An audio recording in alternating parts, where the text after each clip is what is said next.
friends, you all are welcome. On the behalf of Endocrine Society of India Rajasthan affiliate, I feel honored to welcome you all in this knowledge-rich mega event. As we know, this is our final event of this year and this series also. So I'm sure as we see our previous event also, according to those events, this event will also be a very knowledge-rich for you all people. And I'm sure you will feel enriched with the knowledge after the completion of this event. As this is our final event and our speakers are best in their field of topic what they have given. And we know they are best on the globe according to on their own topic on which they are speaking.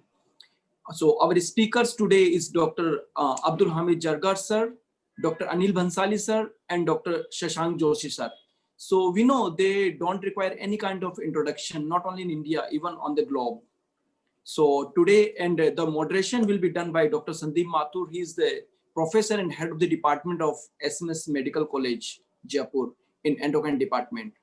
And then the event will be followed by panel discussion that will also be done by our first endocrinologist of Rajasthan, Dr. S.K. Sharma. He also doesn't require any kind of introduction, whether it is India or globe. And the other panelists are Dr. R.K. Sharma, Dr. Madhukar Mittal, Dr. Jaya Chordia. So they are also very well known. So today, let's enjoy this event that is very enriched with the knowledge. Now I'm handing over to our chairman, Dr. Prakash Keshwani, sir. Thank you, Dr. Saran. A very good evening to all of you.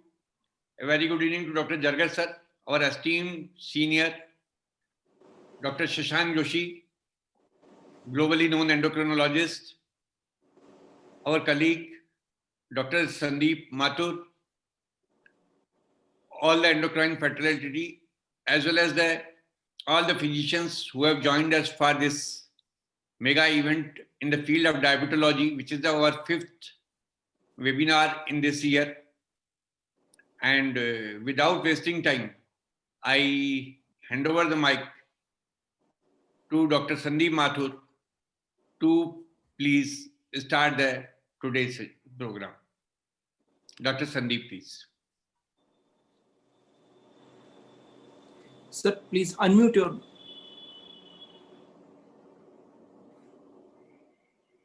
I am audible? Yes. Yeah.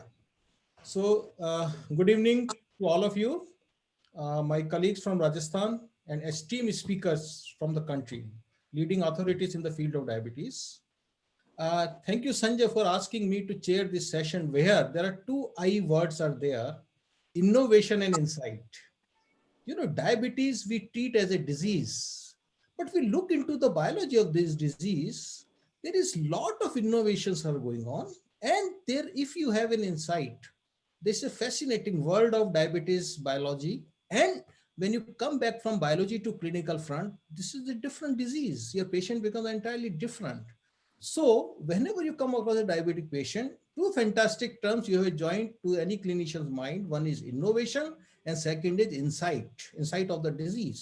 So, and fortunately we have with us three innovative, extraordinary stalwarts from our country. You already mentioned name, Dr. Jargar, Dr. Bansali, Dr. Shashank. So I'm sure this is going to be a wonderful program this evening. So the first talk is by Dr. Abdul Hamid Jargar. I think a very well-known figure in our country.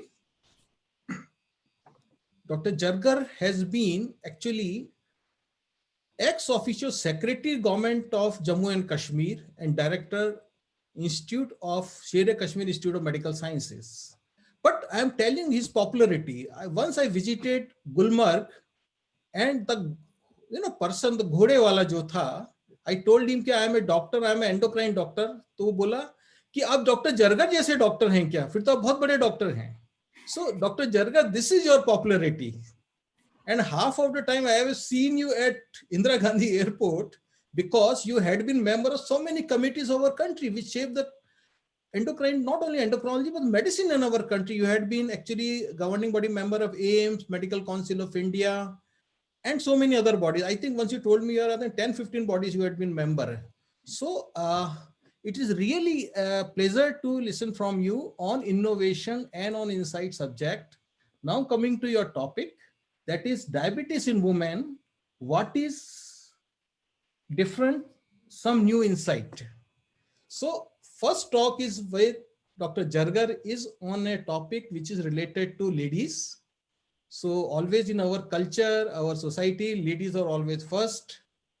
They differ not only in their chromosomal composition and genetic composition, their hormonal milieu, but they also differ in their behavior, as compared to male. I am quoting Dr. Kochu Pillai. Whenever there used to be semi-literate or illiterate women of middle age, Kochu say, क्या तुम इसका diet control कर सकते हो?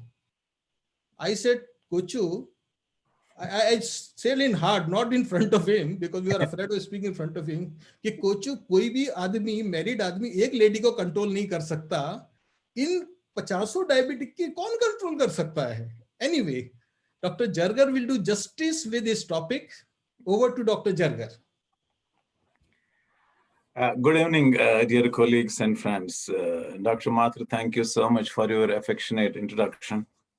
Thank you. And thanks to Keswani and Sanjay for inviting me. And it's always a pleasure seeing Shashank. Shashank and me miss a lot. We used to bump into each other every Saturday, Sunday. I think in the last 10 years, out of 52 weekends, literally, it must have been 40 to 45 would have been somewhere together. So he is also caged. But looks like, Shashank, you look like senior Thakre today. I know, I'm seeing your profile now. If you look at this picture, this is how the Balasai would have been in his younger days. Just take a peek and see it. In the next 15, 20 minutes, whenever you talk about perceptions, as Professor Mathur was saying, in things there is always going to be an amount of personal prejudice, because when you have gone through life in a profession for 3-4 decades, you have a right to develop an opinion, because that's a huge period of time. You see, if you look back throughout the major part of the history, there has been some amount of non-equity between men and women.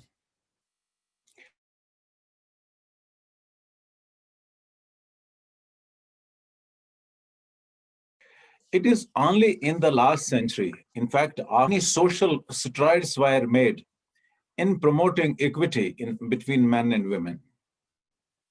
But in spite of all that, whatever entrenched values are in our social structure, it's very difficult to get rid of them. What has evolved over many thousands of years to get rid of them in 50 years? And today we are fundamentally talking about diabetes. Diabetes in women, whether a type 1 diabetic is 20 years old or 80 years old, there are certain basic principles that we need to follow. But if you follow the different phases of life of a woman, a lady, the pubertal development rather different, pre-gestational life rather different, pre-married life different, then married life different, then gestational period different, and then menopause different, and old age different from men, a lot of dependencies that we are going to develop into. And all of us know that if you look at the epidemiology of diabetes today, globally, not only in our own country, it's a huge public health issue and an economic issue, I must say. The other day, I was writing an insulin to some person, and he said, "Doctor, do you realize that it costs me $3,500 to get this insulin alone every month? Could you change it?" So that tells us the economic impact of it. But when you look at women, as I said, we look at different phases of life. We look at pregnancy and diabetes. We look at impact of that metabolic aberration on the fetus, and possibly also what impact it could have on the future generations, that we know the current thoughts and beliefs on gestational diabetes or pregnancy, diabetes during pregnancy. So we progressively need to develop a better understanding so that we can give a holistic view. Nurses' health study was a longitudinal study for a long time. Almost a lakh of ladies were followed for a good part of a decade and a half. This was one of the first studies that correlated obesity with onset of type 2 diabetes mellitus. And this is a data that we published about 2 decades back, where we showed that in adults which characterized 40 or above, in the Valley of Kashmir, the overall prevalence of obesity is 15.1%. But look at women, there are 23% in them and 7% in men. So we concluded that obesity was an issue which was emerging, but probably was even a worse issue in women, particularly in urban women. There is a global group known as Non-Communicable Diseases Collaboration Group. We have been a part of this group, and this has been working for the last 1 decade together to develop some understanding of non-communicable diseases on this planet in general. And this is some data that our group published in 2016. This came in May issue of Lancet on that year. The study was coordinated from Harvard Medical School, looking at different body mass indexes. Now, what surprised us was that if you look at different time frames, look at 1975, Indian men, this slide shows the obesity magnitude in Indian men. We're at position number 19 in the whole world. And in 2014, when it was the last cutoff period for data submission, India was at position number 5. So in that scale of urban, semi-urban areas were getting thicker and thicker, and it was going up. And if you look at women, in 1975 again, women were at position number 19. But look at 2014. They were even worse, or we'll call it better, than men at position number 3 only, after China, United States, and India. Looks like the contemporary power structure. So obesity not only has a connotation for diabetes, but it has a connotation far beyond that, which we can discuss later on. Now, if you look at, as I was just alluding to in my first slide, if we look at diabetes and its impact in women and adolescence years, major biological and psychosocial changes occur, and a metabolic aberration with some social issues associated with it comes up, complicates many issues. Reproductive years, particularly pregnancy-associated problems. Transitional years will come down to menopause at different stages of life, psychosocial changes, comorbidities, and in the old age, a lot of people live till very late. Life expectancy has remarkably increased in women also. So for the first time, 1/3 of total population, female population, is living in a post-menopausal area. So disability because of fractures, poverty, lack of social support in the growing age, particularly economic dependence for women, creates an issues. Now look at this slide. This is how most of the women behave, and some corrective measures need to be taken. Look at this sweet little doll at the bottom of this trajectory on your left side. Lady in a premarital period with first pregnancy. Every time with each pregnancy, there's some gestational weight gain. which normally should be shed after the postpartum period, to come back to this original pre. But how often it happens, all of us know that. And when this obesity comes in, when this weight gain comes in association with pregnancy, if it is abnormal, this provides a metabolic milieu which is liable to cause dysglycemia of some sort in the pregnancies ahead. And in an Indian social structure, we do expect in most of the parts of the country, these quite few pregnancies would occur.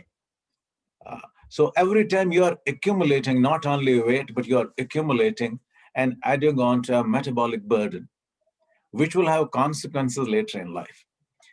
And this just tells you every time you retain that gestational weight gain after and not bringing it reasonably down, it only gets worse with time.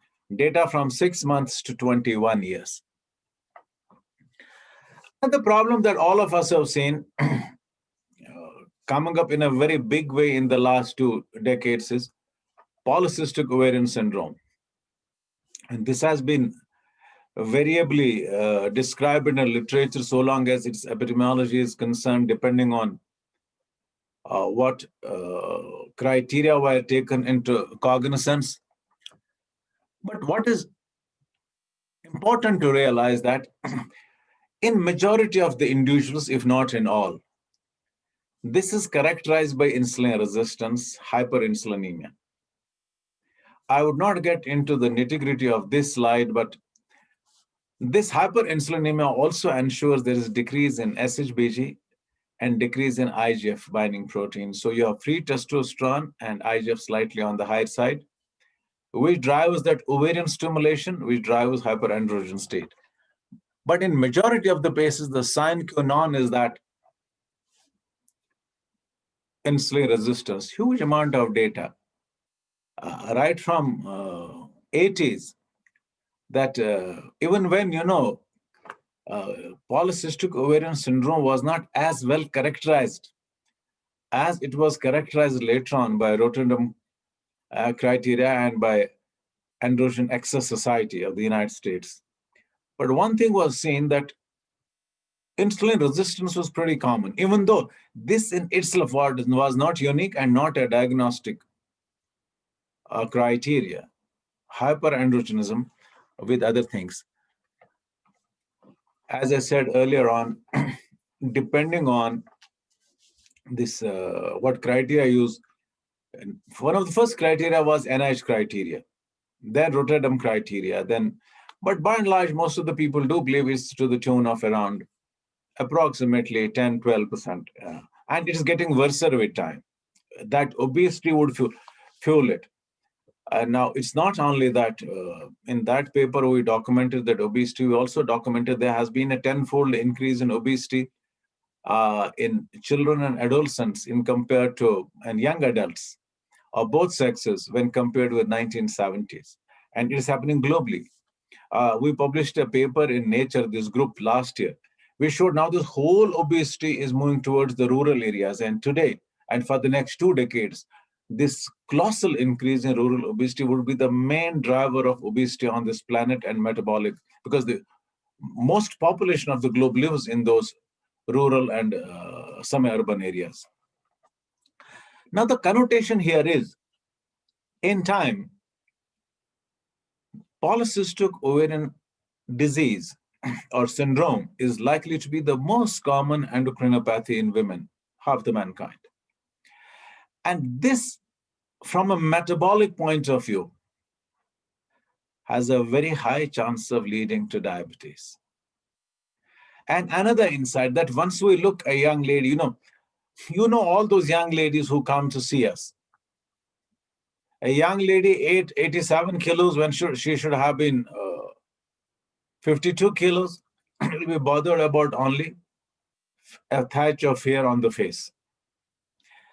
And there will be another lady now who is getting around marriage period, some menstrual irregularities, what will happen to fertility? Very rightly.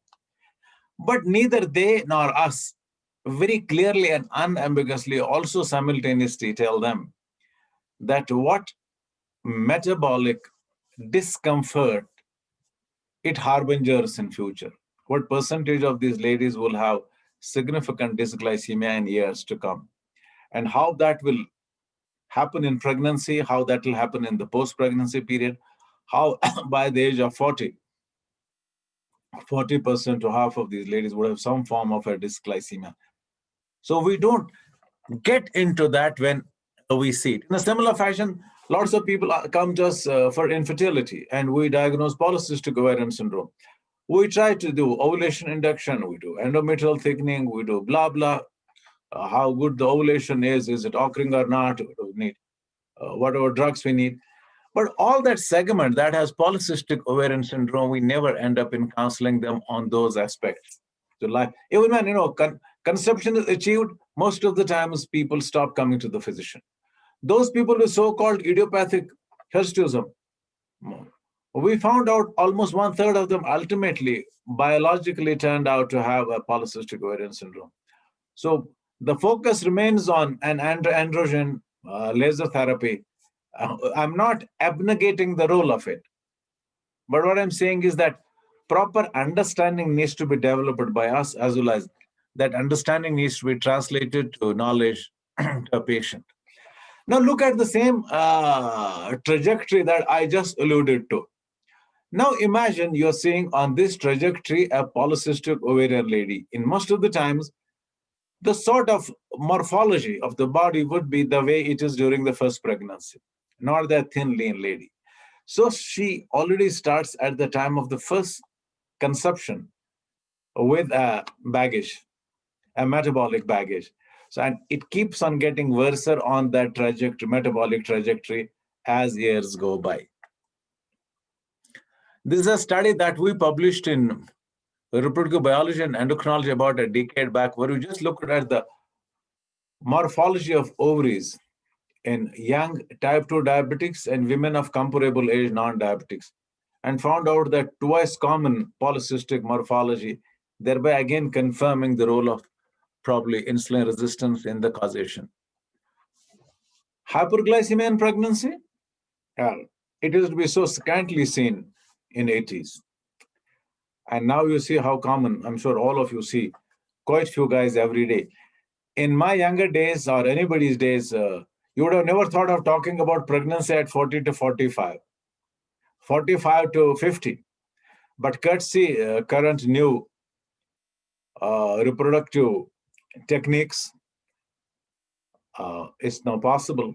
And you can see the magnitude of dysglycemia.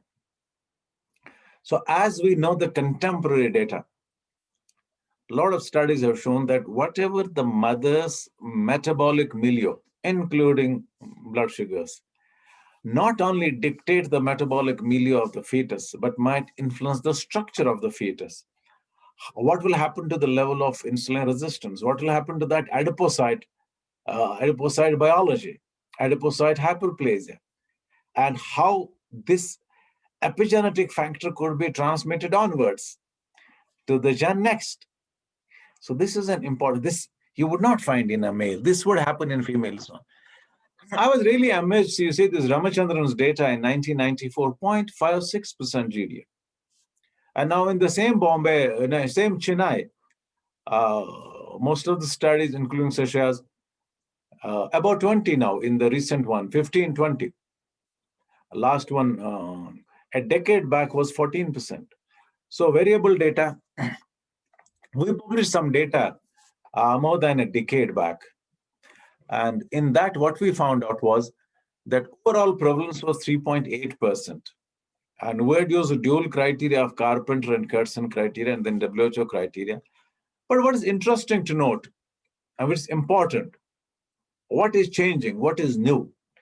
Look at less than 25, in GDM 1.7%.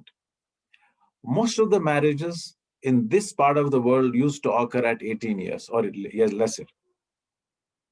And the GDM was relatively less well known. Most of the families would have many children by the time they would be 25, 28.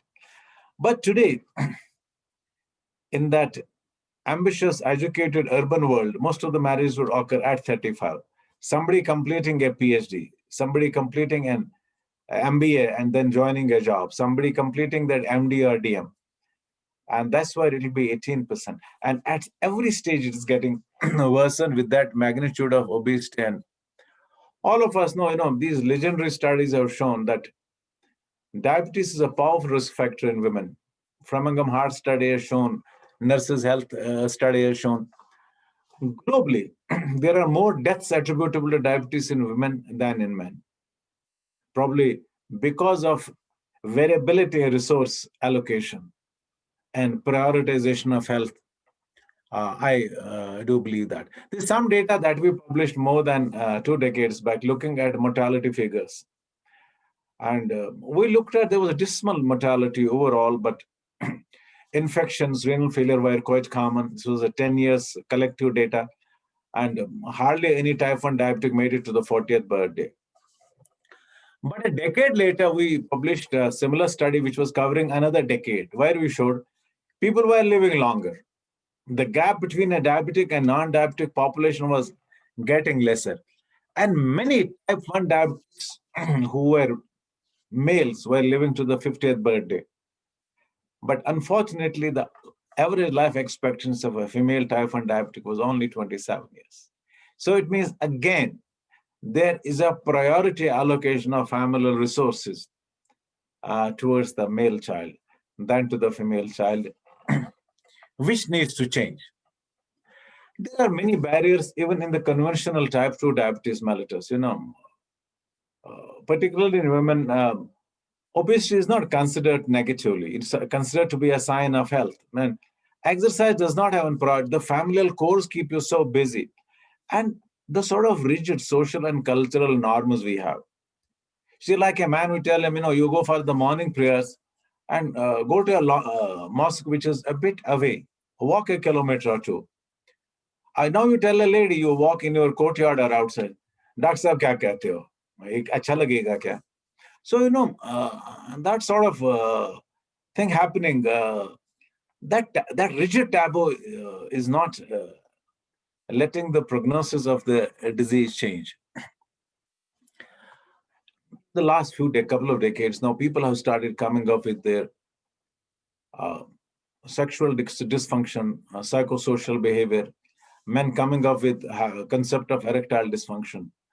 But data has shown this is equally common in women, and maybe even more. But there hardly anyone actually complaining of lack of lubrication, lack of desire, lack of orgasm, dyspareunia. They wouldn't come forth with this thing. And thereby, given the fact now that diabetes slowly creeps up rather early, the basic pep of life is rather disturbed. Before I conclude, it's very important that all the healthcare systems be sensitized and develop mechanisms so that, all these thoughts are incorporated the way we handle women. Healthcare systems need to be custom designed and sensitized. What happens to a lady during puberty, during pregnancy, how to handle gestational diabetes, how to get back that weight where she was, how to ensure that this accumulated fat is taken rid of, how that culture is induced that some exercise is needed for men as well as women. How can a husband and wife work together and that those regional attitudes, how they can be homogenized, not into one, but into the healthy ones. Education is key, not only a diabetes-related education, but the basic education. Even being a matriculate makes a difference. Having gone to the college makes a difference. And then obviously once such a person is educated about diet, a good treatment, cooking practices, if you change a male, you change that individual, as we always have been saying. If the lady of the house understands the need for changing the lifestyle, need for changing the quality of the food, changing, whatever we tell them is appropriate for them, probably there are much higher chances that those changes would occur. And more importantly, as I was telling you about the first exercise and then that gestational weight gain not coming back to normal, throughout this subcontinent, we have a habit of overfeeding women. A lot of rice, a lot of naan, paratha, a lot of ghee and butter. Milk was okay. Yeah, but then, some proteins were okay. So some of those things need to change in a period of time. I'm really amazed. You look at these awesome ladies who have had diabetes of different range and did so well in life. Amazingly, imagine Sharon Stone or Elizabeth Taylor. And look at us. We still are shying away. See, every time you see a patient with some dysglycemia and gets married, doctor sahab kisi ko nahi batana isko diabetes. Some thyroid abnormality. I'm saying like these, we need to come out with issues. We cannot have solutions if we don't talk about the problems. So slowly and steadily, society should be more forthcoming, and who should help them? We need to develop those strategies so that this comes to the fore. Thank you so much. Over to Dr. Mathur. Yes, thanks, Dr. Jargar. So we can see innovative ideas and new insight, right from socio-economic domain to our culture, to our cultural practice, to a fantastic scientific concept of metabolic baggage they carry. I think it's a fantastic idea you've given me today. Sometimes I wish to prove it and publish some paper on that and add to your work, and wishing you to be our partner. Because this concept of metabolic baggage, which start with the adolescence with PCOD problem, it is added on each pregnancy, and I think further added during menopause, fat distribution change in menopause, a fantastic concept. As we are short of time, we will take question answer at the end of all three talks. So thank you. Wonderful talk and wonderful concept. Thank you very much.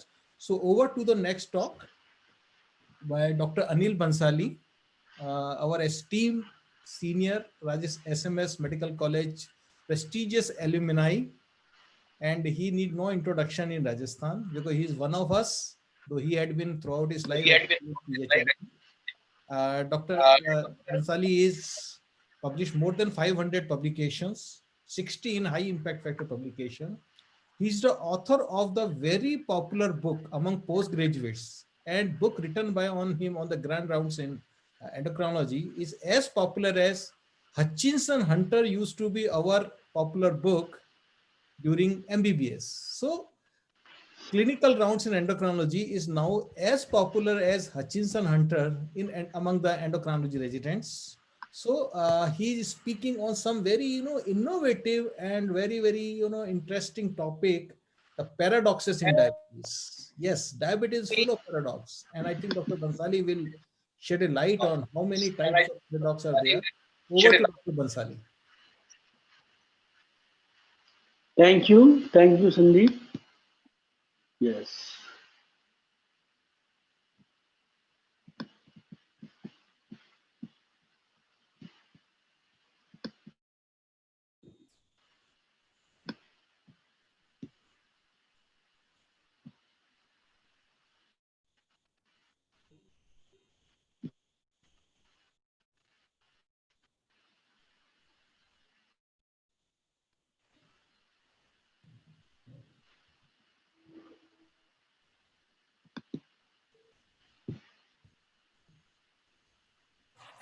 I think there is an issue with network, sir. Yeah. Let the virtual event people ask, sir, what is happening. Sanjay, ask IT team to look into the matter.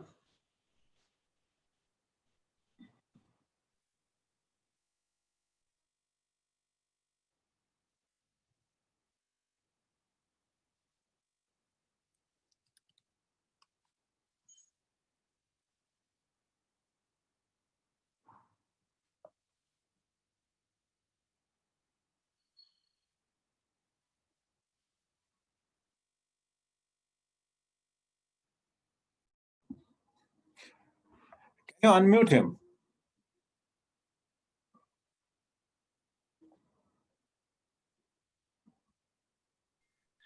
Bansali sir, please unmute yourself.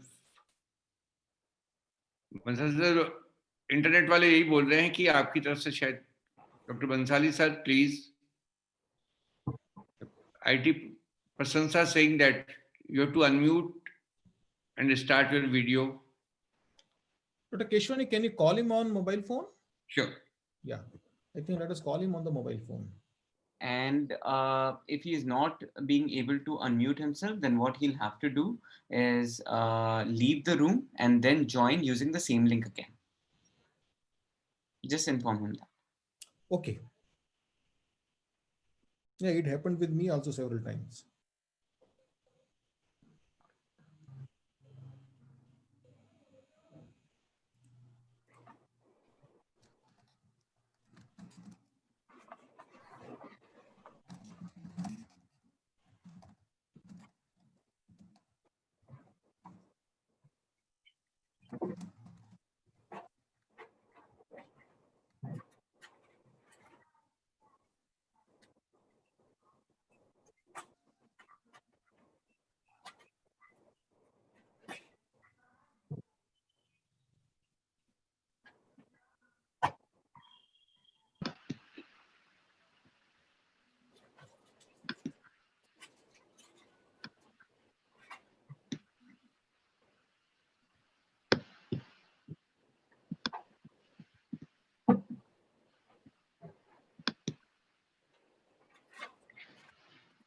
So I think Dr. Bansali is here and he can speak. So Dr. Bansali, can you hear us?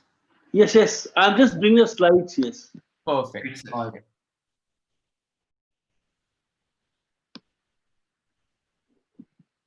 In the meantime, can you also turn your video camera on so that Yeah. people can see you? Bansali साहब चेहरा तो दिखाइए. Yes. Bansali Yes, sir has done a great job and has accepted our request for talking. And he has been operated recently only on 10th of this month for DNS. In spite of that, he accepted our request and we are very happy. Bansali is an amazing fellow. तुम आगे फटाफट कर देते, तुम आगे, मुझे नहीं पता था उसमें.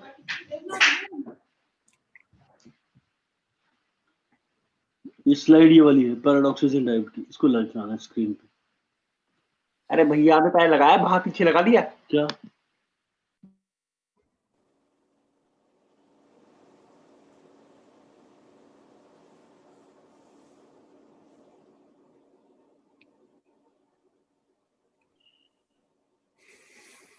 हम तो समझे थे कि नेट वाले इशू हमारे ही हैं.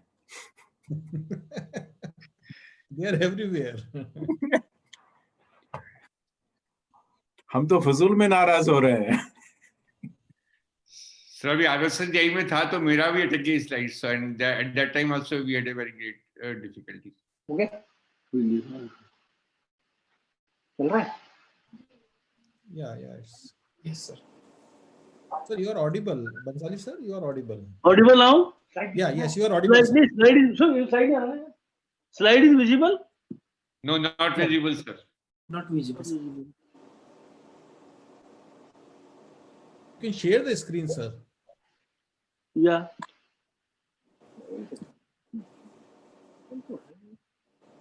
Sometimes problem is when you open up with the Safari or Internet Explorer, then the problem comes with Zoom.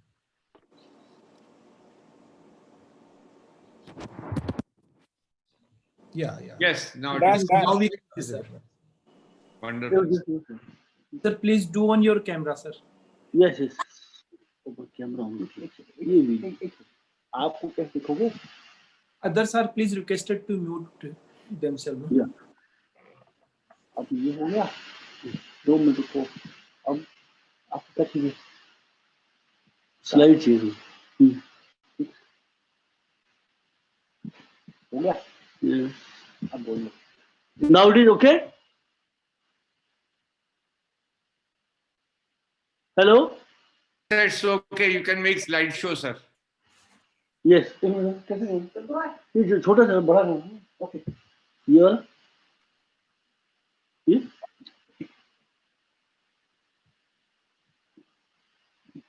चल गया. Okay now? Hello? Sir, please click on slideshow. Yeah, slide show.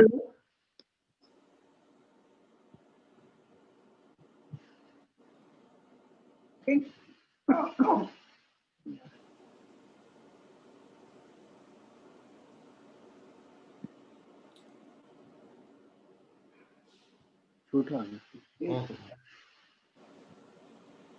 No, this one only. Just click on the third button. So, Third button. yeah, This the one. third button, Yeah. correct. Yes. Oh, Yes. Now visible? No, it's not happening. So, Sir, it's visible, but not in the slideshow manner.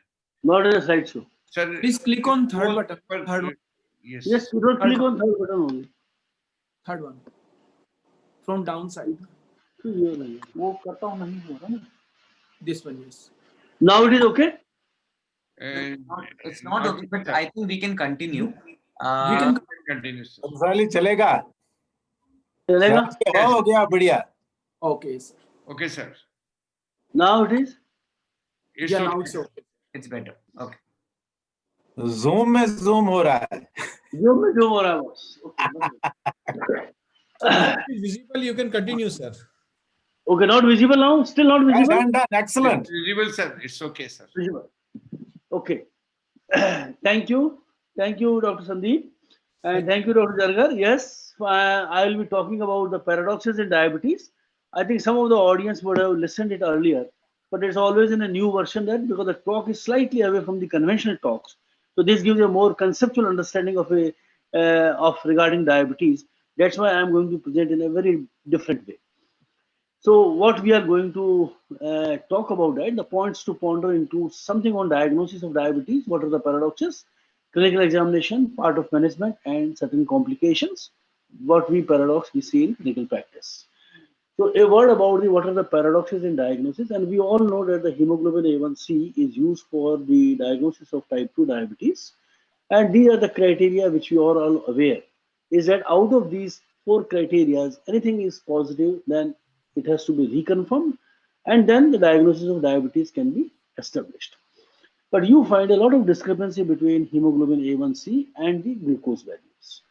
With the fasting plasma glucose values, the hemoglobin A1C concordance is around 50%, while in rest 50% it is discordant. Either the fasting is high or hemoglobin A1C is low, or hemoglobin A1C is high or fasting is low.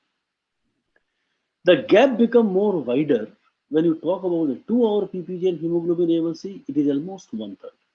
So you have only concordance in 1/3 of the patients, and the rest 2/3 they do have a discordance with the hemoglobin A1C.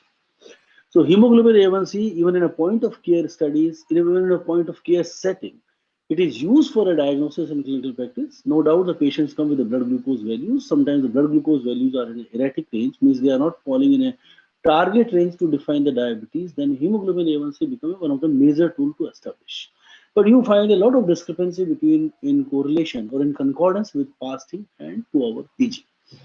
So this is the data from the China, and which shows that as there is an iron deficiency or there is an iron deficiency anemia, means the iron deficiency is more severe, you have got a greater concordance. So means with increasing anemia, there is an increase in hemoglobin A1C. So you are finding a better concordance, and this is mainly because of erythrocyte turnover. So one of the determinants of the falsely elevated hemoglobin A1C in presence of a glucose profile, the discordance can be limited or discordance can be reduced because of the presence of iron deficiency. So this may be another cause of false positive result with that. And this is the data which I showed you, is that the correlation is weaker with the 2-hour PPG as compared to fasting, but overall in both the situations, it is not exceeding more than 50%. This is our data with the hemoglobin A1C. This is a community-based study.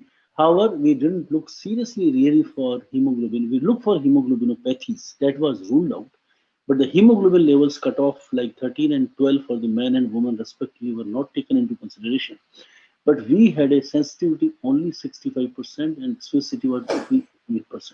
So meaning by that, still you are losing around 35% of the patients missing the diagnosis of diabetes if you are doing an hemoglobin A1C as the pivotal test.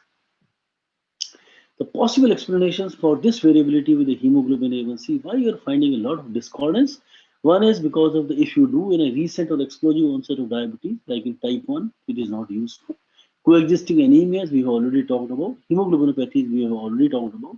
And there are ethnic variations between slow versus fast glycators. Some are very fast glycators, like the Western people, they are more fast glycators as compared to the Asian people, they are slow glycators. So the glycation is slow. So even at a lower glucose levels, they had a slower glycation. That's why the hemoglobin A1C is lower as compared to the fasting glucose values. Aging is also associated with lesser deglycation. There's another process called as a glycation, another called as a deglycation. So with the aging, the deglycation reduces. So the hemoglobin A1C rises, in fact.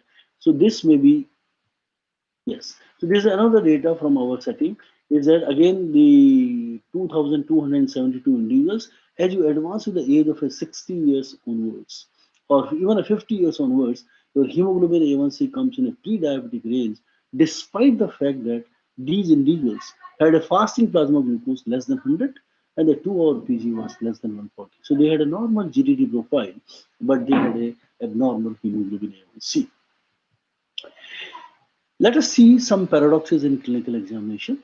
Okay, here are the two phases of insulin resistance, two extremes of insulin resistance. You are finding a severe acanthosis nigricans grade 4.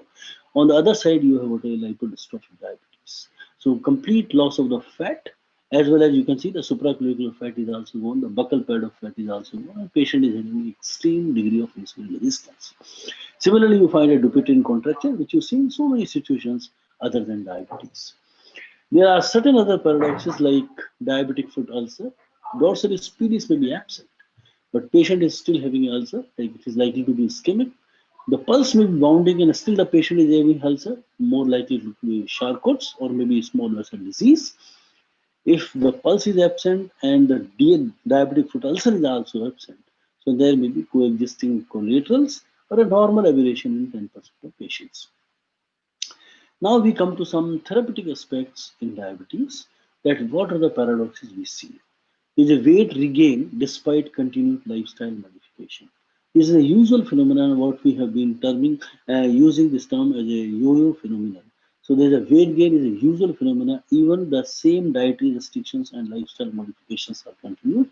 And this is called as adaptive changes in adipocytes following weight loss. And the term which has been used is an adipocyte starvation. So if you lose some weight, you have what adipocytes are starved. Adipocyte size is reduced, but they become more pro-inflammatory. They develop more pro-inflammatory cytokines. And these stressed adipocytes, they produce a certain like RBP4, that is a retinol binding protein 4, and which leads to more insulin resistance and again stimulates your homeostatic mechanisms for satiety is reduced and feeding is increased. In addition, there is a decrease in lipolysis, there is a decrease in fatty acids in the plasma that leads to, that promotes again the your feeding behavior.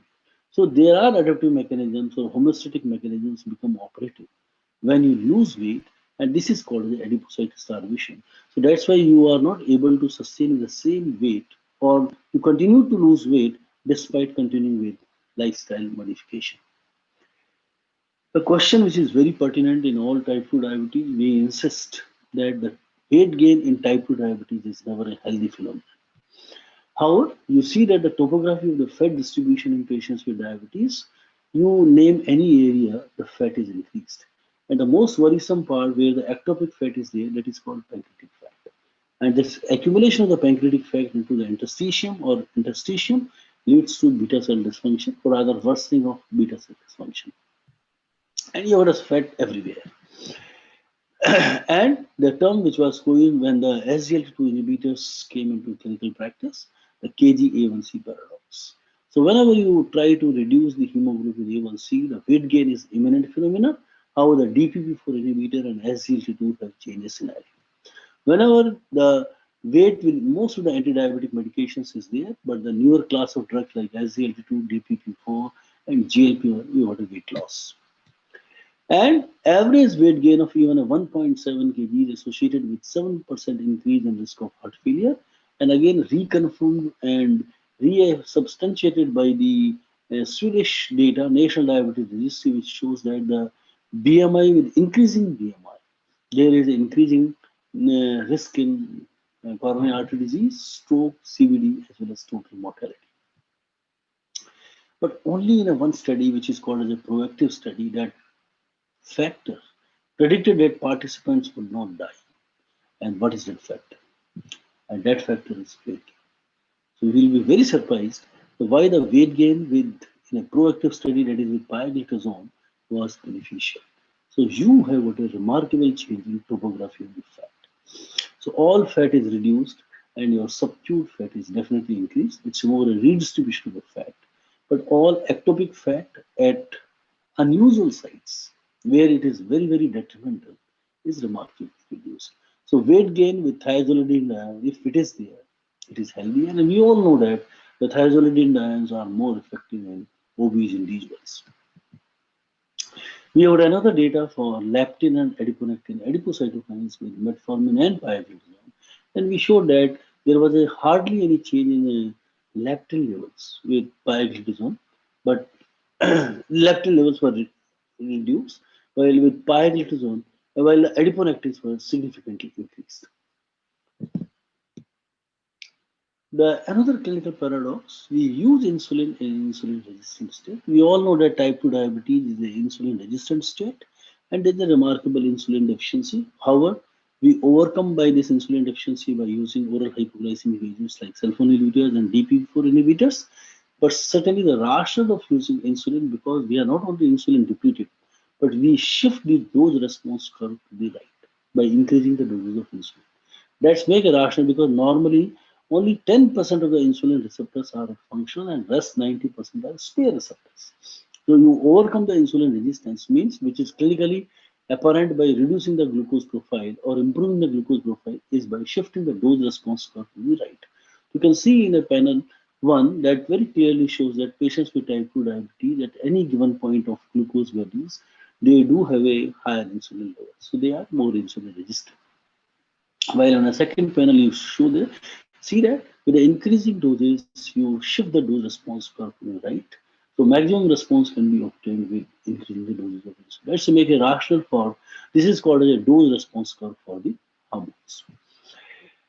Another clinical paradox that all vasculoprotective drugs or anti-diabetic drugs are always cardioprotective. So you can have a paradox. We have further dissected and segregated the vasculoprotection, means even a coronary artery protection may not be a cardioprotective. Let us see that. The SGLT2 inhibitors and cardiovascular outcome, 3-point means 14% reduction, and you can see that it was significant. Even for a superiority, the p-value was 0.015. If you look for a hospitalization for a heart failure, remarkable, 33% reduction, significant. If you look for a GLP-1 receptor antagonist and you look for a heart failure, no change. So meaning by that, yes. And if you look for a 3-point MACE, there was a significant change in that. So GLP-1 has got a significant change in a 3-point MACE, while they don't have a change in heart failure. If you look for a pioglitazone, reduces cardiovascular events. Yes, there was a significant reduction, like 16% reduction with patients with 3-point MACE, like death, MI, or stroke, or 25% in another study. But if you see that in a proactive trial, the stroke was significantly benefited with that, 47%. And then we have the IRIS study, which also shows, and the reason for percent reduction in edema volume was very, very highly significant. But if you look for a heart failure, it is worst. So you can see that with the pioglitazone versus placebo, it was significantly higher with pioglitazone. So on a myocardium, the pioglitazone is detrimental, while on coronary vasculature, because it reduces the edema volume, it is a cardioprotective. So they are vasculoprotective, but they are not cardioprotective in that sense. But yes, by improving coronary vasculature flow or coronary vascular flow, the myocardial function may improve. But someone is having a myocardial dysfunction either because of a previous heart failure or as a part of a diabetic cardiomyopathy, they may be worsening. So you can dissect the two phenomena, the cardioprotection and vascular protection do not go hand in hand except for SGLT2 inhibitors. So this is a table which summarizes between PIO, SGLT2 and GLP-1, and you can make out the difference in the 3 classes of drugs. Then another paradox which you see is that you are finding a decline in EGFR, but still there is a renoprotection. And this is with SGLT2 inhibitors. You can see that with the placebo group, there is a progressive decline in eGFR. There is an initial decline in eGFR with SGLT2, and later on it becomes plateau. So, and this is further reflected as a renal protection, regression of albuminuria, and a progression of albuminuria is prevented in patients with diabetes. And this is all happening with a restoration of the TG feedback. The tubular-globular feedback restoration leads to preservation of the renal function in the long run. Initial decline, because the initial decline in eGFR, and what I mean by a TG feedback is that there is a what I mean by a TG feedback is that there is a constriction of an afferent arteriole which leads to reduction in intraglomerular pressure and eventually helps in maintaining a renal blood flow to some extent, which does not allow to fall with time. Then another paradox, we always say that we should always go for an intensive glycemic control in majority of the younger people with diabetes or those who, or we always talk about individualization, but certain complications of diabetes, they do worsen with intensive treatment, and the most important is retinopathy. So 13% of the participants had an early worsening of retinopathy in the intensive arm in DCC. That was one of them. However, after 1 year of the intensive treatment, it became stabilized. The initial worsening was attributed to more IGF-1 generation and decline in glucose and more change in matrix metalloproteases, which led to the vascular insufficiency. Other complications which have been shown to be worsened with intensive control of diabetes includes macular edema. Worsening of retinopathy has also been shown with LIRA, and worsening of neuropathy with intensive insulin therapy. We are using so many anti-diabetic drugs in non-diabetic states. So we are using in PCOD, even without diabetes, MET and PIO. In an NASH, PIO, metformin, and SGLT2. In congestive heart failure, SGLT2, and DAPA heart failure, even in non-diabetics. The obesity, GLP-1 and SGLT2. In a CKD, SGLT2, and diamond, even in a non-diabetic. Lipodystrophy, diabetes. So this is some data on NASH. This shows that the use of pioglitazone is the best for as far as the change in steatotic score and change in liver injury score. And we have some data with the metformin which showed that there is a decline in SGPT with that, and there is, even without a change in BMI. So to conclude, the paradoxes in diabetes, they are encountered in day-to-day practice in diagnosis, in clinical examination and management. I think physicians should be aware of these oddities to avoid clinical errors. Thank you. Thank you for your patience hearing. Thank you, Bansali sir, for highlighting these paradox. Again, very innovative ideas, innovative thoughts, and same time insight into the paradoxes. One word that we still don't understand what is precise diabetopathology at cell and molecular level. So every intervention which always at one facet of the problem, and that has counterproductive on the other facets. So long we don't understand the true pathobiology of this disease right from origin, this paradox will continue to happen. Thank you very much, sir. Thank you. Thank you very much, sir. Over to Dr. Shashank Joshi. And Shashank Joshi, need no introduction, but I start telling about introduction, it will take 1 hour. But Dr. Joshi is consultant endocrinologist in Bombay.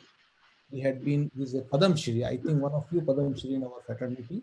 He is Dean Indian College of Physicians, past President of Endocrine Society of India, Chair IPF Southeast Asia. He is also interested in diabetes, obesity, PCOD, adrenal, general endocrinology, COVID-19, bone health. And I think remarkable thing is more than 800 papers, 100 books. So over to Dr. Joshi.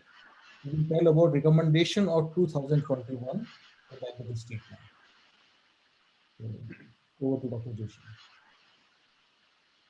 Thank you, Dr. Sandeep Mathur and the whole team, Dr. Saran, for having me here. And after some illustrious talks by Professor Dhargar and Professor Bansali, what I am going to do is give you a very quick overview of the ADA guidance which came out, which comes out every year, on 2021. What are the recommendations on diabetes?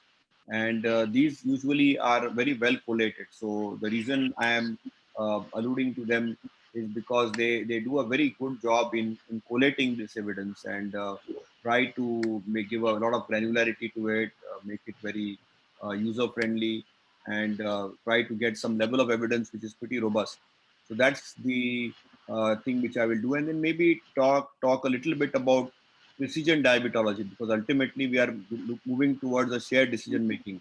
And so the every year, somewhere in the month of December, the standards of medical care are collated by ADA. And the reason I'm talking of them is because they collate all the published evidence in English literature, and also try to collect literature which is not in English literature but translated on PubMed, and they try to give a level of evidence to that. So Anil did mention to the classification of diabetes, and I think that has pretty much remained very much the same. Type 1 diabetes, type 2 diabetes, specific syndromes which are monogenic, disease of exocrine pancreas, drug or chemical induced diabetes, and gestational diabetes. COVID doesn't still figure in their 2021. So that's something for us to recognize. And, they have put in type 1. So there are 2-3 things for us to take from the current guidance. When it comes to criteria, more or less, again, the criteria have remained very similar. Fasting 126, PP 200, A1C clearly there for 6.5, and symptoms with random glucose of 200. So I think pretty much remain the same. And then let's look at pre-diabetes and type 2 diabetes. And that's where I would like you to concentrate on the red, the level of evidence and strength of recommendation. So for any recommendation on planet Earth, for any disease, we should look at the way they collate evidence and put the level of that. So the level of evidence and strength of recommendation is B, 2.6. Screening for pre-diabetics and type 2 diabetics with an informed assessment of risk factors or validated to should be considered in asymptomatic adults. So they say that if you do an informal assessment of risk factors or have a tool which is validated in asymptomatic adults, it's reasonable to screen for people with pre-diabetes and type 2 diabetes. The strength and level of evidence is B. 2.7 says that testing for pre-diabetes or type 2 diabetics in asymptomatic people should be considered for adults at any age who are overweight or obese with a BMI of more than 25 and or 23 in Asian Americans. So they have clearly recognized the Asian American category, those who are living in United States and who have one or more additional risk factors for diabetes. So clearly they have spelled out that if you are overweight or have an BMI more than 25 for any other race or more than 23 for an Asian American and have more than additional risk factors, there is no age limit. You have to screen. And the level of evidence and strength of recommendation is B. And 2.8 says testing for pre-diabetes or type 2 diabetes should be considered in women who are overweight or obesity, planning pregnancy, and or who have more than one additional risk factor for diabetes. Here, of course, the strength of recommendation and level of evidence drops down to C. So this is where they were very clear that testing should be there for all people with a 25 BMI or 23 first degree relatives of diabetes, high risk ethnicity, history of cardiovascular disease, hypertension, low HDL, high triglycerides, and the triglyceride level has moved to 250. Women with PCOS, physical inactivity, other clinical conditions, including insulin resistance with severe obesity and acanthosis, patients with pre-diabetes with the A1C cutoff from 5.8 moving to 5.7 should be tested yearly. Women who are diagnosed with GDM should have a lifelong testing every 3 years. For all other patients, testing should begin after age 45. And if the results are more normal, then there can be a gap of 3 years and HIV. So that's where they stand for the criteria for testing, and the criteria for definition I have already alluded to. And clearly you can see that pre-diabetes criteria are fasting between 100 to 125 IFG, the 75 gram glucose 140 and 199, and A1C cut point between 5.7 to 6.4. GDM again for undiagnosed pre-diabetes, diabetes in the first prenatal visit, level of evidence B, testing for GDM between 24 to 28 weeks, not previously found to be diabetes, level A evidence, and test women with gestational diabetes or pre-diabetes between 4th to 12th week postpartum with a 75 gram glucose test in a clinically appropriate non-pregnancy diagnostic criteria, level of evidence B. So it's B, A, and B for that. And these are the GDM cut points. They have not changed the criteria there for 75 grams. Fasting still stays at 90 1 hour, at 180, 2 hours at 153. For the one step, single step category of 75 gram OGTT between 24th to 20th week. And for the two step category, it is 50 grams, 1 hour between 24 to 28 weeks, still stays with a 1 hour glucose load of 130 and above, 135 and above, and 140 and above, respectively, and then proceed to 100 gram GTT, where the old Carpenter-Kusten criteria of still stay of 95, 180, 155, and 140. So that's where the GDM stays. Prevention or delay. So they have used the word delay of type 2 diabetes. And the overall recommendation is annual monitoring in those who are diabetes. Level of evidence is very poor there, E.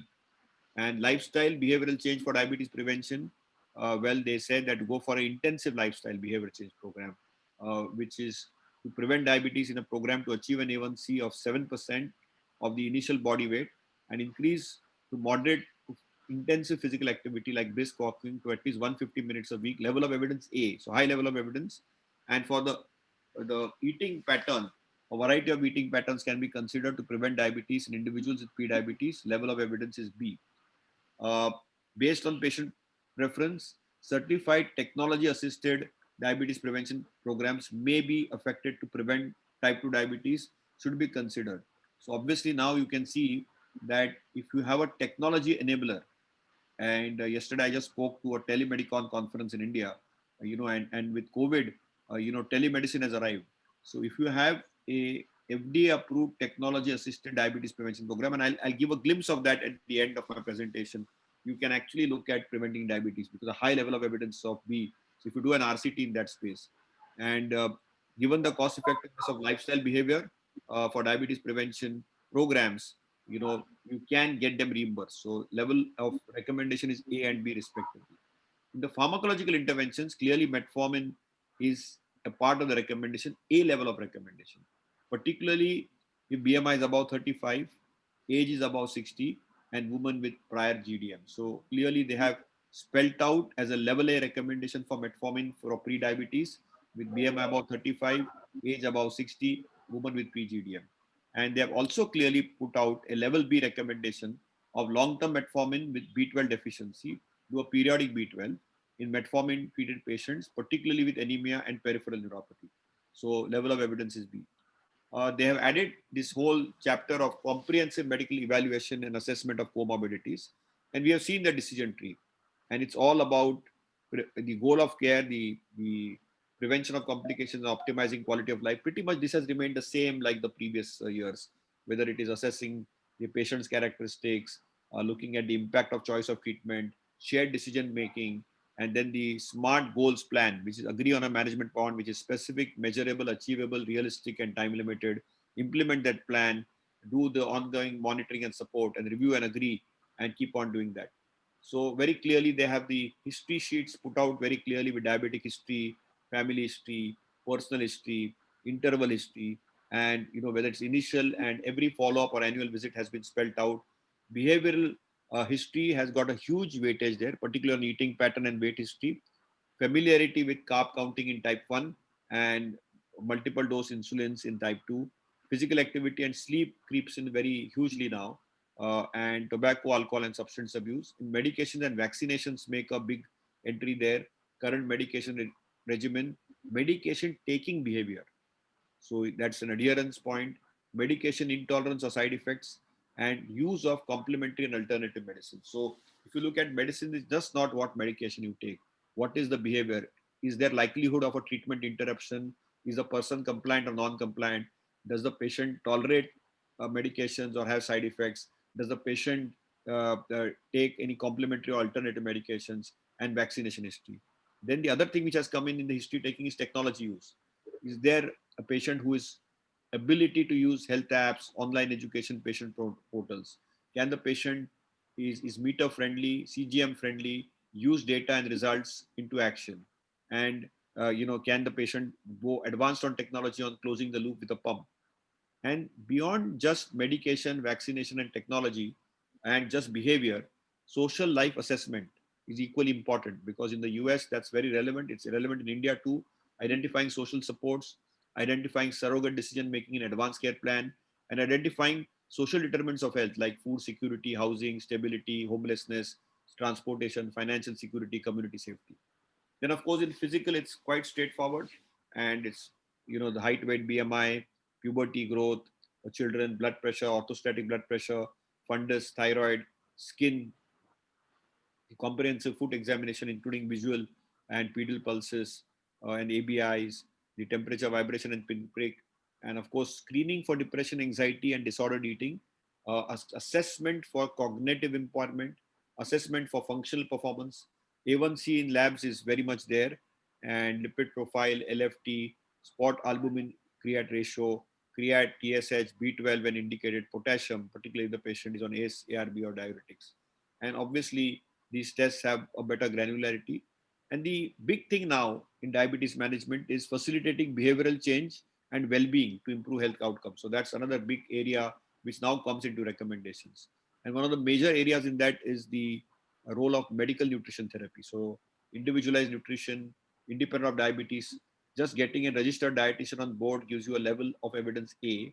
And if there is diabetes medical nutrition, it can save costs. Level of evidence is B, and improve outcomes, whether it's A1C, reduce weight, decrease cholesterol, level of evidence is A, and it should be reimbursed by a third party. And for all people with overweight, lifestyle modification and maintaining minimum weight loss of 5% is recommended for all patients with diabetes. Level of evidence is A, so cut the calories. Eating patterns are very crucial. So there is no ideal dietary distribution for carb, fat, and proteins, and therefore meal spans should be the similar. There is no major change in the recommendations which have existed in the past on eating patterns, on carb intake, on reduction of carbs, on people with diabetes with flexible insulin, on carb counting, where it's a level of evidence, on fixed insulin doses, the consistency of carb intake and the time of intake, and people who are diabetes to replace sugar sweetened beverages, including fruit juices, with water. So that's something with a level of evidence of B, and clearly minimize consumption of food with added sugar to displace with healthier, nutrient dense choices of foods. Level of evidence is A. Protein recommendations are similar. Dietary fats, micronutrients, and herbal supplements. Alcohol recommendations, sodium recommendations, and non-nutritive sweeteners have a recommendation of B. Glycemic targets have actually one of the worst level of recommendations, E. So when you look at A1C, 2 times a year is the minimum they recommend in people with stable glycemic control. Actually, the generated level of evidence is E. And I don't know if time in range will generate a better level of recommendation and strength of recommendation in RCT. You might see gradually A1C is now being complementarily used with time in range. But if it doesn't sustain a better strength of recommendation, you will see its decline. And assess glycemic status at least quarterly in people who don't meet the change. Again, E level of evidence. This is a very old slide of glycemic targets, how the targets could be less stringent and more stringent. It had gone out for last couple of years, but it has come back because they recognize its relevance. Hypoglycemia classification, very clear, level 1, 2, and 3 for the description. Level 1 is glucose below 70 and above 54. Level 2 is below 54. And level 3 is severe event with an altered mental or physical status requiring assessment to treat. So that's where they stand. Obesity management is huge with lifestyle, behavior, diet, physical activity at level B, and high frequency counseling. In fact, to change weight, they clearly recognize more than 16 sections for 6 months with dietary change and physical activity to achieve a caloric deficit of 500 to 750 kilocalorie per day energy deficit as A level of evidence. So remember that if you are focused with 16 sessions in 6 months with a caloric deficit with physical activity and behavioral change, you can look at challenges. Personal preferences, motivation, life circumstances are also recommended. They have C level, and creating an energy deficiency independent of macronutrients. So it's not just about low protein, low carb. Independent of the macronutrient composition, just creating an energy deficit will result in weight loss. And that again, based on personal preference of the patient and nutritional needs, C level of recommendation. Then the direct trial gets in there. It has been there with a B level of evidence. Short-term dietary intervention with structured VLCD of 800 to 1000 calories. Carefully selected trained practitioners in the medical setting, like a direct setting like UK general practitioners, which Professor Roy Taylor showed us, clearly can actually cause meaningful weight loss and even reversal. So that's very much there. So you can see here the recommendations are very clear. And then glucose lowering medications are now coming in a big way with comorbidities. And some of them have a level of evidence of A. And pharmacotherapy is clearly considered if the weight loss is not achievable in 3 months. And obviously, we know that in the US, there are different types of medicines approved for obesity, like phentermine, which we don't have, orlistat, which we have, but we don't use it very well, phentermine, topiramate, which we again don't have, naltrexone, bupropion, which they have. So they are all there. And then, of course, liraglutide is approved at 3 milligram. DCG has approved liraglutide, but it's not routinely available in 3 milligrams in India. So and we are all looking for oral semaglutide or injectable semaglutide to have a role in the obesity, but it's still not made a guideline. When it comes to pharmacological approaches, clear levels, metformin level A evidence still is the initial pharmacological agent. SGLT2 inhibitors probably may give them a close fight. Once initiated, metformin should be continued as long as tolerated or not contraindicated, including insulin should be added to metformin therapy. Early combination level A evidence again. So I think that's something very clearly recognition. Early insulinization level E evidence, if there is catabolism, which is ongoing, which is weight loss, or symptomatic hypoglycemia, which is an A1C about 10, not 9, or glucose about 300. And therefore, if you have an A1C about 10, glucose is about 300, with osmotic symptoms or weight loss or catabolic cachexia, probably it's an E level of evidence to start early insulin. Patient-centered approach is the key, and cardiorenal comorbidities have a high priority above efficacy, hypoglycemia, and impact of weight. So that's clearly seen there, but again, it's level of evidence there is E. And people who have established atherosclerotic cardiovascular disease or established kidney disease or heart failure, clearly SGLT2 inhibitors are ahead, followed by GLP-1 agents with demonstrated cardiovascular benefits. So you know that there's a lot of heterogeneity in GLP-1 agents. So they are parked there, but SGLT2 inhibitors are right up there on the pecking order. And they have a level of evidence of A. So obviously, they clearly are there up in the pecking order. There are some very good slide graphs. These are busy slides. I don't want to go because all of us know this. So obviously, when they come to the adaptation of the PPC, as they call it, Professional Practice Committee adaptation, the chart has more or less remained very, very similar. If you look at the old and the new, they are focused more on the high risk atherosclerotic cardiovascular disease, heart failure, CKD, and then cost, the compelling need to minimize weight gain or promote weight loss, and compelling need to minimize hypoglycemia. Pretty much this has remained the same. When it comes to cardiovascular disease and risk management, again, you can see for diabetes and hypertension, blood pressure targets should be individualized. There should be a shared decision-making process, and look at the potential adverse events of antihypertensive medications and patient preferences. Level of evidence is C. For people with diabetes and hypertension with high cardiovascular risk, target the blood pressure 130/80. So again, 130/80 comes out there based on the 10-year atherosclerotic cardiovascular risk and C level of evidence. And people with diabetes and hypertension with lower risk of cardiovascular disease, then the target is lowered down to less than 140/90. So if there's high cardiovascular risk, it is 130/80. If it is low cardiovascular risk, level A evidence of keeping it below 140/90. Obviously, then there is a very nice comparison of RCTs of intensive versus standard hypertensive treatment strategies, whether it's accord blood pressure, advanced blood pressure, HOT, and SPRINT. And you can see here very clearly, they are all spelled out. And in the treatment strategies, there are A level of evidences everywhere for hypertension. For confirmed office-based BP, more than 140/90. Apart from lifestyle, timely initiation to achieve appropriate blood pressure goal, level A. If the blood pressure is above 160/100, initiate drug or a single pill combo pill to reduce cardiovascular event, level of evidence A. And to reduce cardiovascular events in people with diabetes, level of evidence A, ACE or ARBs as first line therapy in people with coronary artery disease. Again, A level of evidence. So everything in hypertension is a very A level of evidence. And polypharmacy, multiple combinations are recommended. However, combinations of ACE and ARBs or combination of ACE, ARBs with direct renal inhibition should not be used. Again, A level of recommendations. And clearly, if there's diabetic with albuminuria, A level of evidence, or if one cause cannot be tolerated, other cause can be substituted. And ACE, ARB, diuretic, the creat and eGFR and potassium should be monitored at least once a year. So clearly for the hypertensive part 1 and 2, they are very clear-cut criteria that if the initial blood pressure is more than 160 or 100, start with 2 agents and look for albuminuria or coronary artery disease. If the answer is yes, start ACE or ARB with a CCB or a diuretic. So that's the steps there for the highest category. If there is no albuminuria or coronary artery disease, then start from two of the 3 options, either ACE or ARB, CCB or diuretic. So 2 out of the 3 you can start. However, if there is 140 over 90 but less than 160 over 100, then start with a single agent. If albuminuria or coronary artery disease is present, start with ACE or ARB. If it is absent, you can pick up either a diuretic, a CCB, ARB or ACE. So this is made much more clearer. And if the blood pressure is not meeting the target, then a further algorithm right up to mineralocorticoid receptor antagonist has been extended and expert advice has been recommended.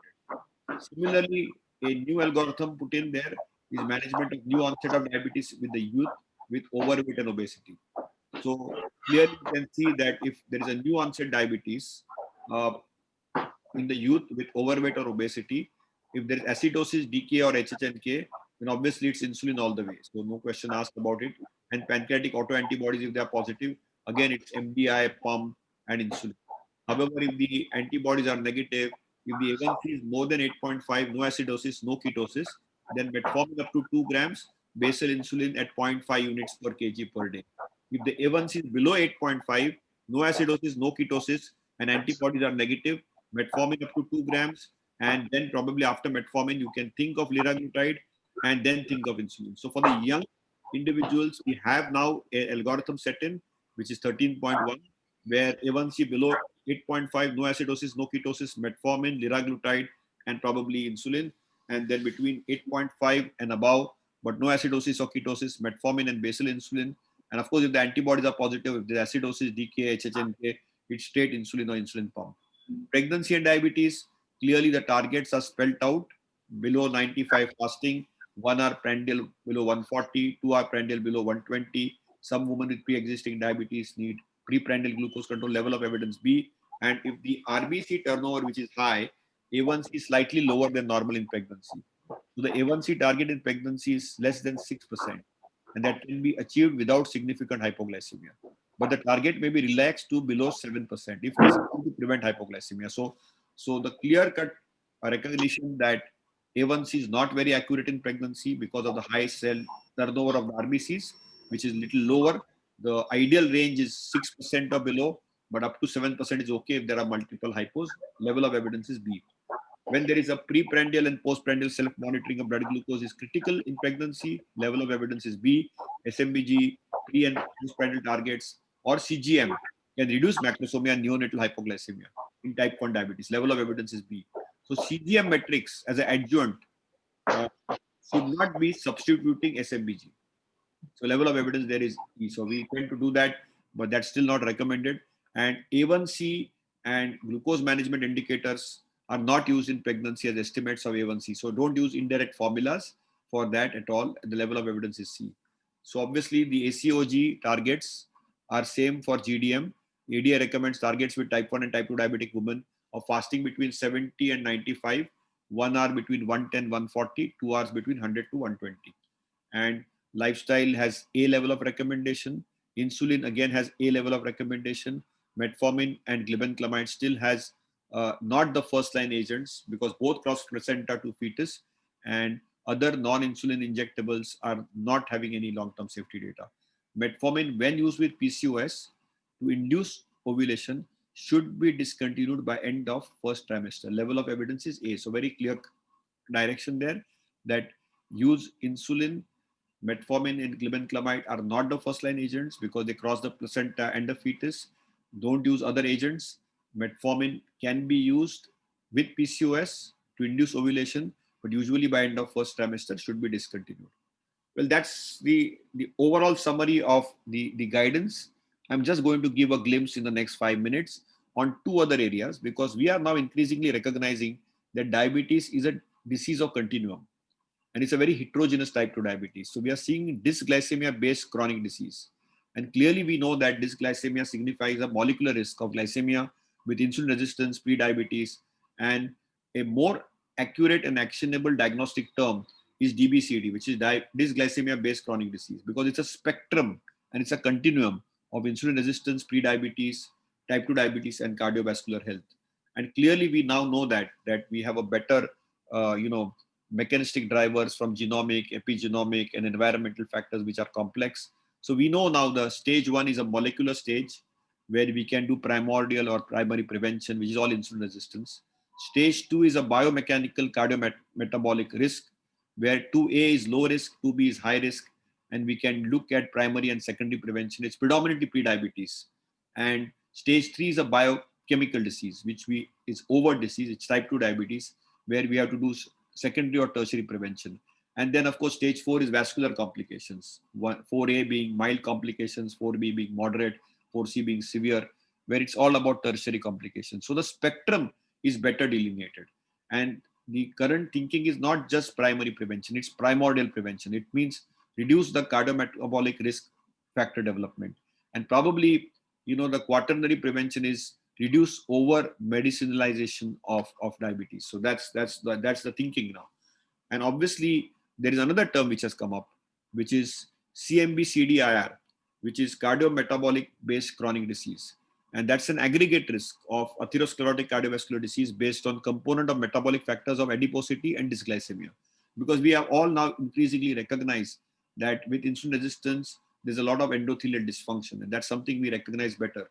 So it's all about abnormal obesity and adiposity leading to insulin resistance, which is hyperinsulinemia with euglycemia, abnormal fat deposition, ectopic lipids, impaired substrate oxidation, endothelial dysfunction, a coagulable state, oxidative stress and inflammation, leading to metabolic syndrome, and then obviously leading to type 2 diabetes and complications and cardiovascular health and complications. So clearly we have better, thinking on all this. And obviously we know that insulin resistance is a trigger for DBCD. So if you look at combining ABCD and DBCD, which is adiposity-based chronic disease or the dysglycemia-based chronic disease, we clearly see at-risk, pre-disease, disease, and complications. And obviously the whole genesis is moving towards that as we enter that. And we can use technology. So, as somebody was saying, that telemedicine is a big thing now. And we can actually create a whole body digital twin. And we can actually predict outcomes and reverse chronic diseases using technology. So we can pick up health signals, we can pick up signals of behavior and happiness, we can pick up treatment factors or causal factors, and we can use precision nutrition, sleep, activity, precision medicine with medical support, and precision insights using a coach.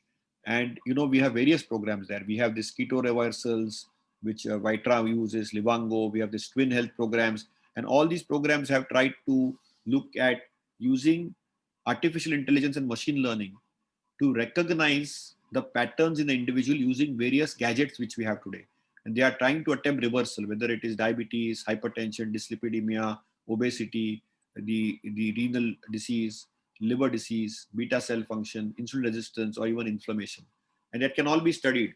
In fact, we know food insights, because the food which we eat has a different behavior in different human beings. And we can actually predict that. And then we can make the individual adapt that food response. And we can clearly integrate that with happiness and health. And we can also predict taste preferences, what food, what meal, what combination, how often. And obviously we can predict it with a high level of accuracy. And so what people do now, say for example, this is a twin platform which I'm showing you, is we do an extensive blood work with blood chemistry, study their behavior, energy, mood, and food activity profile, look at all the cardiovascular and heart markers with heart rate, resting heart rate, fitness, VO2 max, look at blood glucose, ketones, blood pressure, body composition, sleep of REM, deep, light cycles, and various symptomatology. So we use CGM sensors which are there with us. We have blood pressure 24 hours, ketone body monitoring, body scale, Fitbit, and then integrate these symptoms with all the foods which we have. And you know that India has a huge heterogeneity of food mixture across various geographies. For example, Rajasthani cuisine is so delicious and delightful.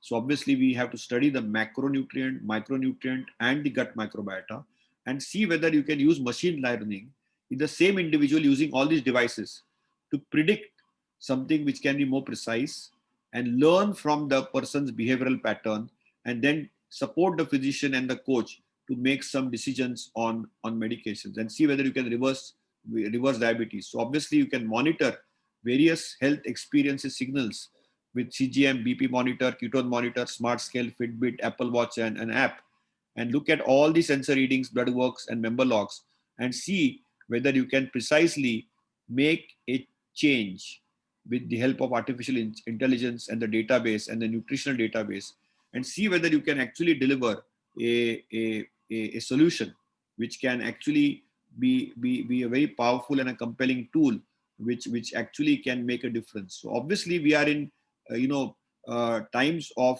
telehealth, and telehealth and precision health has advanced a lot, and we will have a lot of artificial intelligence which will aid a endocrinologist and a diabetologist to understand things better. I am happy that I was allowed to talk on the latest 2021 and how 2021 will be all precision medicine with technology. But I think the prevention mantra can never change. I think still we need to eat less, eat on time, eat in the morning, eat right. We still need to do a lot of physical activity. We still need to sleep well, at least for 7 hours, and we need to be stress-free. So I'm happy that I was given an opportunity to listen, to learn, and I hope you can sleep well and sleep on time today. Thank you very much. Thank you, Dr. Shashank, for excellent talk. Such a comprehensive subject you covered well in half an hour. I think it's a fantastic talk, like ever you speak. So fortunately, we have so many questions. So for next 27 minutes, we will have questions. So I would like to start first with the question for Dr. Jargar. Yes. There's several questions for Dr. Jargar. Any differences in management of type 1 and type 2 diabetes in female as compared to male? What are the differences in lifestyle intervention, your pharmacotherapy, behavioral changes, and all these things? So how the I'll tell you, the most important difference is in a pre-pregnancy state and during pregnancy. Yes. If you look at other life phases, they are almost similar. Yeah. In pregnant state, in pre-pregnancy, you should try to idealize blood sugars. Yes. You see, many times what all of us have seen, when a person is younger, many times a blood sugar of 130, 40, and 180, 90 is taken as normal. Yeah. As Shashank was just now telling you, when you expect a pregnancy, when you expect marriage, you need to idealize it preferably before marriage. Yes. And also introduce the concept of need for insulin. Why I'm saying it? We have moved quite a bit, Sandeep, from that era of this sulfonylureas. So gliptins and SGLT2s, particularly so much obesity coming in youngsters, as I alluded to, in women. Yeah. So their safety is not ensured in pregnancy. Yes. So if you're anticipating pregnancy, yeah, then we need to concentrate on insulin education. Even if temporarily some drugs are given, whenever consumption occurs, immediately reporting back to the doctor. Yeah. Because here, we usually see a patient after every 2-3 months. Yes. And many times, when there is a newly wed girl, she shies away from seeing the doctor. Yes. So this needs to be drummed in. Yeah. That yes, you need to see a doctor. Number 2, Shashank just now told you about the guidelines. Yes. Now, because pregnancy being a rapid turnover hemodynamic state, we usually ensure a hemoglobin A1C 6 or lesser. Yeah. It has implications in the fact that, as I was just now telling you, whatever metabolic burden a pregnant lady has. Yes. See, so far we thought it might mean a macrosomia. It might mean some form of a neonatal hypoglycemia. Yeah. But we never conceived that it had the potential of changing the architecture of the fetal body. Yes. So that needs to be, first we need to understand it, then continue it across the board. And that not only priming the fetus, but also if it is a female fetus, has a potential of influencing the gen next. Yes. So we need to understand that. Yeah, that is very important. Yeah. Second important thing is what Shashank was in the same guideline saying, that Now, suppose someone is a type 1 diabetic. Yeah. I recently was visited by a type 1 diabetic pregnant who was on 5 doses of insulin. Oh. Had 2 pregnancies and hemoglobin A1C of 6, 6.2. But, learn to manage hypoglycemia. But that is not true for a conventional lady in our routine house. So in those people where type 1 diabetes is there, basal bolus therapy is there, chance of hypoglycemia is there, education is on the lower side, less than 7 can be permitted with some caveats. Yeah. So that is predominant part of difference there. About metformin, we use liberally metformin. Somebody in the same down the line has asked it about how long do we use metformin in a polycystic ovarian disease? Normally on an average, we use it for 2 years. Then we usually dose changing, dose escalation, down de-escalation. But most of the formulations of diabetes have as a component of therapeutic armamentarium metformin, and we give it for decades. Yes. I must tell you, Dr. Mathur, there was a paper published in Nature a couple of weeks back by an Italian basic sciences group. We showed that at endothelial and molecular level, in the long run, metformin has the potential of changing the process of senescence. Yes. Yeah. So probably we are seeing, metformin is not going to vanish. It might vanish as the first drug used for diabetes, as Shashank was alluding to. SGLT2s might make a headway. But in total game of the things, it was survived 7 decades. It is liable to survive more. Over to Dr. Mathur. Actually, I heard it was many of the articles are there. Metformin is an anti-aging agent. In fact, some people are considering giving as an anti-aging agent irrespective of your diabetes status. Number two, every new drug comes, so many hopes come, but only time will tell which one is the best. And metformin is still the one which has actually hold true for the time. So I agree with you. Now your answer on the question, can we prescribe pioglitazone to postmenopausal women who are not obese, who are basically thin fat phenotype? Because there is a fear of osteoporosis. What is your opinion about that? Because sometimes we avoid because of the osteoporosis risk. What do you feel? Sandeep, you'll be amazed to know that triglytazone, there is a big trial available for, in post-gestation diabetes, preventing the onset of diabetes. Yes, yeah. Heavy trial, amazing trial, excellent results. But for its hepatic side effects, it was withdrawn. Yes. You have to understand two things. As one, it has a potential of causing some amount of osteopenia, osteoporosis. Yes. And we need to factor that. Our nutritional status, our calcium status, our vitamin D status. And particularly in most of the semi-urban and rural area, I wouldn't say that urban areas would be different, but might be slightly better. Yeah. So sometimes that reservation, particularly in postmenopausal women, on perimenopausal women. Yeah. Now, I would again allude to what Bansali was talking about. Even though in totality the MACE might be better, but fluid retaining state might be more. So there might be a mild increase in heart failures. Yes, yes. Yeah. And we continue using these drugs in those thin, fragile women fundamentally because it's an amazing drug to use. It's the excellent insulin sensitizer and is very cheap. Yeah. So affordable. That's why, I fought for it to come back to the therapeutic armamentarium. Yes, yeah. So next question to Dr. Bansali. Is Dr. Bansali available? Yeah. Yes, sir. So actually, I think your video is mute. Sir, you become very fantastic. Bansali साहब चेहरा तो दिखाइए ना. Sir आपके सामने बैठे हम. Yes, sir. Yes, sir. Now you're beautiful, sir. Yeah. हमें भी तो मन करता है आपको देखने का यार. अरे आओ सर आओ, हमें भी बहुत मन करता है. Yes, please. Question. Yeah. Question is for Dr. Bansali, and I would like to comment from Dr. Shashank also. Sir, you mentioned actually adipocyte starvation concept. Yeah. Whenever there is undernutrition or calorie restriction, adipocyte rather undergo stress, and that is dysfunctional. And that dysfunction is one of the fundamental defects in diabetes. On the other side, Shashank, you said this. I think that you mentioned that twin study, whatever it is, the severe dietary restriction and reversal of diabetes. So there are two paradoxes into these talks. So I would like to comment from both of you, because we have seen in our practice many patients who drastically go for lifestyle intervention.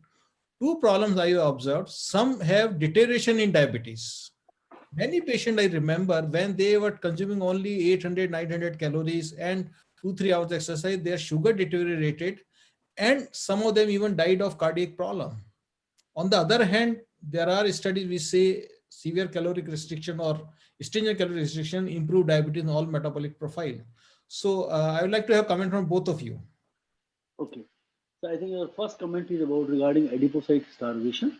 Yeah. I think what I wanted to say is that once you continue, even it is an observation, that once you continue with the lifestyle modification for a pretty long time, then after some time your weight loss becomes a plateau or your weight becomes a plateau.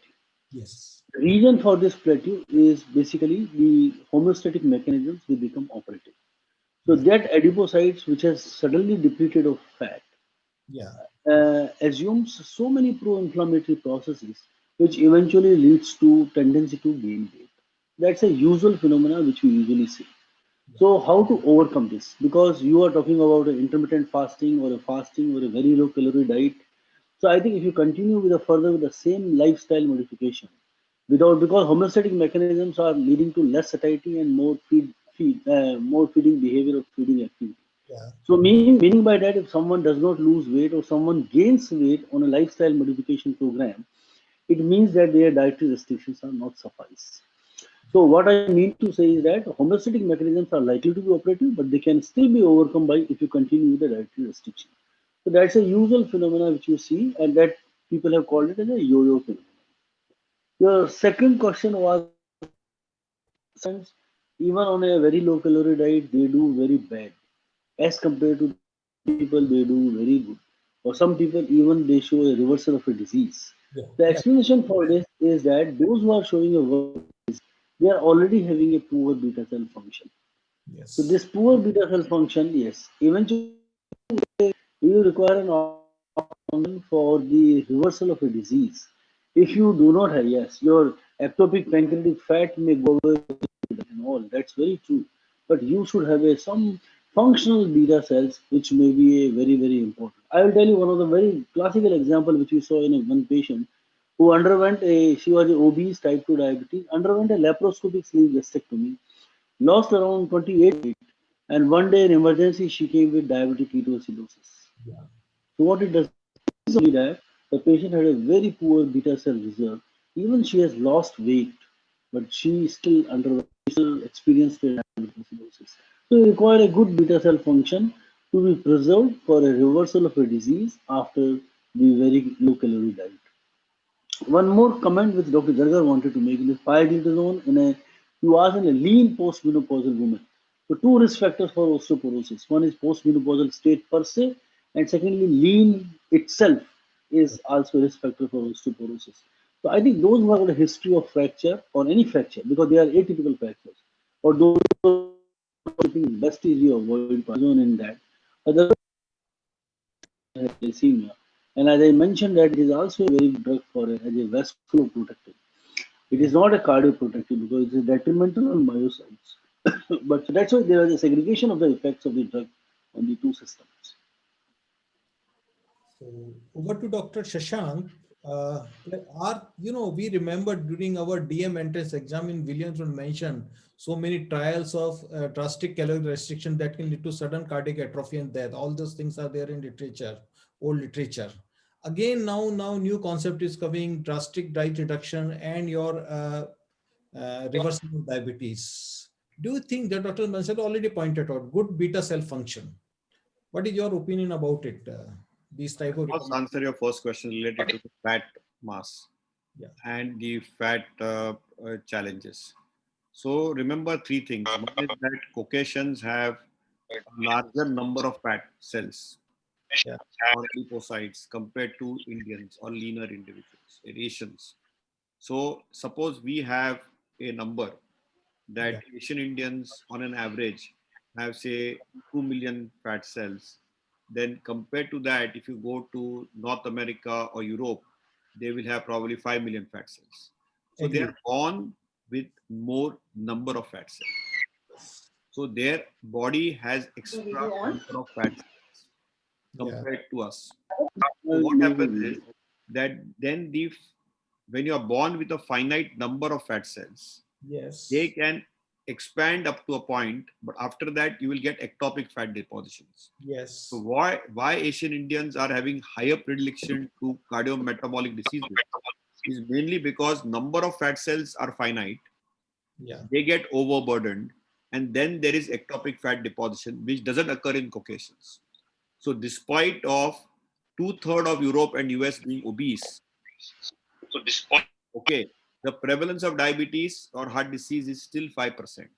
And it's Yes. only in the geriatric population above 60, 70, 80, and 90, you are seeing a phenomenon of cardiometabolic disease in that population. Yeah. Compared to that, in our population, because we have finite number of fat cells and we are overloaded with carbs and fats without physical activity, we are seeing all this happening with ectopic fat deposition earlier. So it's important to recognize that despite of having our low fat cell mass, ectopic fat deposition is more. Second thing is, what is the key for reversal? Key for reversal is thin fat Indian. Key for reversal is that you need some fat and insulin resistance on board. If you Yes. have beta cell deficiency on board in your cluster, you are unlikely to respond, as Anil was saying. But the challenge is that there are two issues. Who were the best responders of the direct trial, which is a randomized clustered trial, which is the best evidence-based piece we have in the reversal program today? People with shorter duration of diabetes. Shorter the duration, the better the response, which means people who were in the first decade of a diabetic's life, they responded better. Yeah. Younger individuals responded better. Obese individuals responded better. The people who had a higher body fat percentage responded better. So clearly from the insights we got from the various reversal RCTs, and these are RCTs which are Yes. reasonably robust. And even if you look at the Lookout trial, Yeah. which was terminated prematurely after 9 years, Yeah. which has made it to all the levels of A recommendations for the ADA, clearly there is an insight. And the insight is younger the patient, hit hard in the first decade of a diabetic's life. Yeah. And if there has to be a beta cell reserve on board. So Yes. remember that one of the important caveats is beta cell reserve on board. So we Yes. have two tests which we can do very easily. We can do a breakfast stimulated C-peptide, which we rarely do in practice, but we should do. And we can do a insulin to pro-insulin ratio, which also can predict insulin resistance. So if you are insulin resistance clinically or biochemically, it's unlikely that the C-peptide will be low. Yeah. So if you have adequate C-peptide on board, most of your drastic caloric restriction regimens will respond. The biggest challenge is, if you look at the global databases, people cannot adhere to a direct like regimen even in 0.5% of people. And Yes. then you need to use technology as adherence tools and recognize the pattern, because each individual at different times for breakfast, lunch, dinner, different days, based on the amount of sleep, amount of physical activity, mood of the individual, there will be glucose variability. And then to composite that variability into using technology, big data, and then making changes and adaptations, that's the only way to do it. So some of these newer technology programs are trying to enable to recognize this, sense this, and make a change. But remember, adherence of all this is very abysmal unless you are able to use technology to self-help yourself. So, you need to use self-help to do that. That's not easy at all.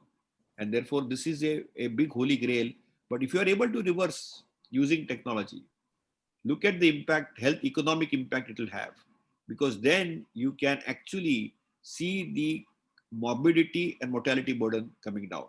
See, remember one thing, Sandeep, very clear, that despite of all the treatment advances we have had, Yes. okay, even today, every 7 seconds, one diabetic life is lost. Yes. Every year, we are losing 4 million diabetics, despite of all the SGLT2 inhibitors and GLP-1 analogs, which have been there at least for 5 years now. Yeah. Have we changed the death rate of a diabetic? No. Not Have we been able to increase the longevity of a type 2 diabetic, which is supposed to be calculated on a computational average of 7 or 8 years less than normal human beings for that given geography? Have we been able to change that? The answer is no. So the only way we can do it is pick them early, either in pre-diabetes or pre-disease or early disease, and intervene in a very aggressive way, which we are able to sustain and adhere. And we will, that's very cumbersome. So technology actually makes you put it at ease, because we can get exacted, because these are very exacting. So we have to use technology to make these adherence changes. And that's where these programs are. Most of the drastic programs, whether it is low protein, low carb, they have not succeeded. And then, you know, we have this birth of all these quasi diets which have come in, which are partly evidence-based, partly not evidence-based for short term, but none of them have sustained long term. So we have to integrate behavioral change, technology, adaptation, doctor and a coach, and build a program around them so that we can looking at reversing some of these processes and use drugs efficiently. Here I like to tell you, Metformin and SGLT2 inhibitors, I see an opportunity of oral interventions and lifestyle, and we can improving longevity. Yeah. For a Shashank, diet. I would like, add here on your point. Very rightly, it is actually comprehensive approach right from very early life of a diabetic patient, even primordial prevention. I believe the major pathophysiologic factor is free fatty acidemia. Look into the biology and pathophysiology. It is the free fatty acid and adipocytokine which is the major player in everything. For example, we published one paper in Biomolecule, it is 5.5 Impact Factor Journal in Science, that all genes which show association with impaired beta function in diabetes were enriched in adipose tissue. That means beta cell dysfunction is another facets of your coin of your adipose tissue dysfunction. Secondly, these two cells share common molecular. So, Shashank, you rightly said, our focus should be right from beginning, from intervention, lifestyle, whatever it is, at the fat distribution pattern, and actually keeping fat in adipose tissue. That is the most important part. In fact, we are trying to find out the biomarkers, microRNAs as well as protein markers, which are indicator of poor adipogenesis. Actually, if we look into Indian population and real pathophysiological mechanism of us, you said less number of adipocyte. Very rightly you said. And the biological process which is responsible less number is poor adipogenesis. By two papers. I think we are running short of time. Yeah, I am finishing it now. Both said everything converges on poor adipogenesis. So I agree with you, Shashank. We have to intervene at the level of lifestyle early as possible. I think last question to Dr. Shashank, that would it be in future that TIR will replace HbA1c? Hello? Question to you, Dr. Shashank. I think they will be used complementary. Okay. But I feel TIR will hugely come in play in type 1 diabetes, yes, in insulin using diabetes, in gestational diabetes. So wherever you have insulin on board, it's TIR. If insulin is not on board, TI will still stay. But I think A1C has arrived and it is here to stay. So we may replace fasting PP with a TIR, but I think A1C will still stay. So A1C doesn't have the level of evidence. Yes. So we need to generate that. But it's like metformin as a first agent. It's going to stay. Though all the now evidence points out in the last 5 years to SGLT2. So thank you very much, all three speakers. Wonderful talk, wonderful discussion. Thank you, Dr. Jargar, Dr. Bansali sir, Dr. Shashank. Thank you very much. And over to organizers, Dr. Sanjay, for panel discussion. Yeah, thank you, sir, very much. Thank you very much. Now, the most interesting and we can say most knowledge-rich part of this event is coming. That is a panel discussion for the management of diabetes mellitus. So now we have our moderator for this panel discussion is Dr. S.K. Sharma. Dr. S.K. Sharma, sir, we know he doesn't require any kind of introduction. We all must be knowing him very well. And he is the first endocrinologist of Rajasthan. We know he has paved the path for us to be an Make it endocrinologist or to practice as the endocrinologist in Rajasthan. short. We are So he's the running late. consultant. Short. Make it short. Yes, Make sir. it short. Yeah. Sharma Sahib, So- namaskar. Sir, good evening, sir. Good evening to all our three learned speaker. We had a very beautiful presentation by all three of you. Great, Thank sir. you so much. Thank you so much. So now, as we know, this panel discussion is going on. That is the very interesting event of this our series. So now hand over to Dr. S.K. Sharma, sir.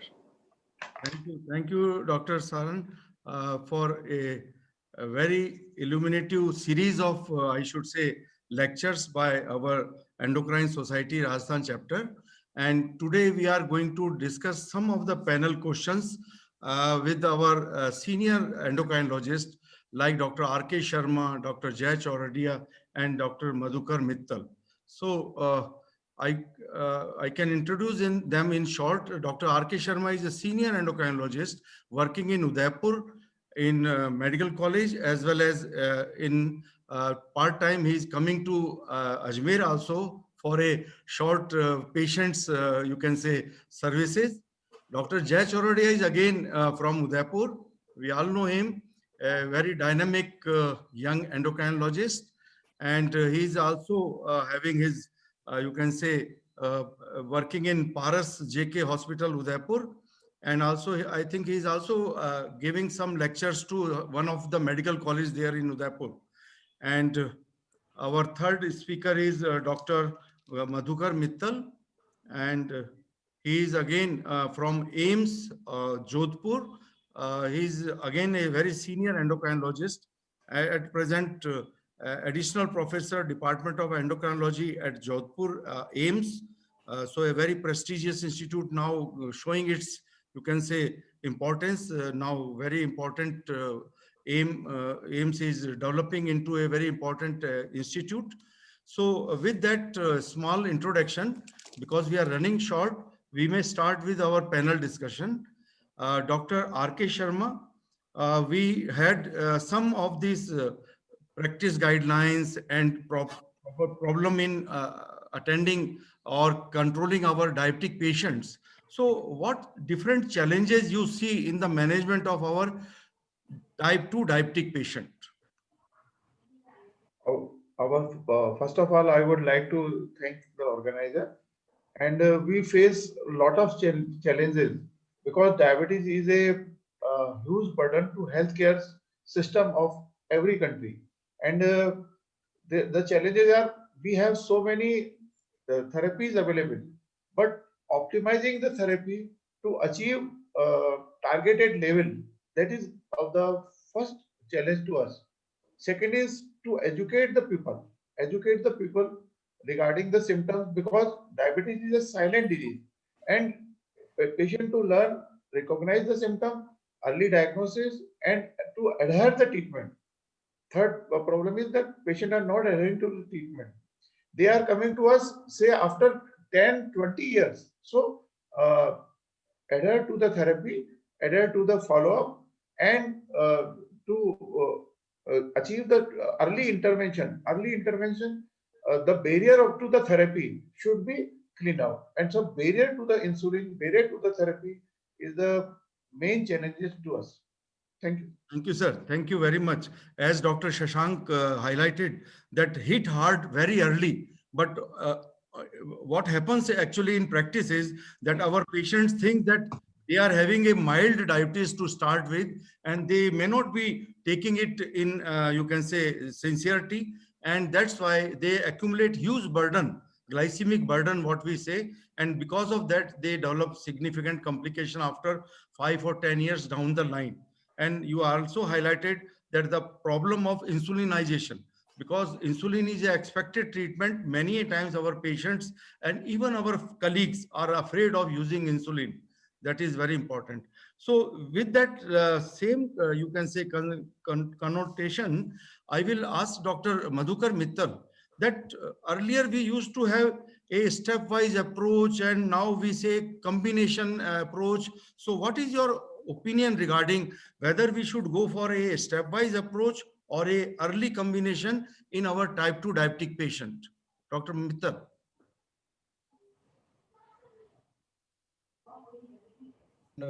Thank you to the organizers. Coming to the question at hand, with regards to combination versus stepwise therapy, they are both proponents for both these. And if you look at the guidelines, the various guidelines give us a stepwise approach to diabetic management. So you have a first line therapy, single drug, metformin, and then you have add-on drugs, 2 drugs, and then 3 drugs. But also in those guidelines, you also have certain directions with regards to, say, when you have an HbA1c which is on the higher side, say HbA1c of 9% or more, you can start with a combination of 2 drugs.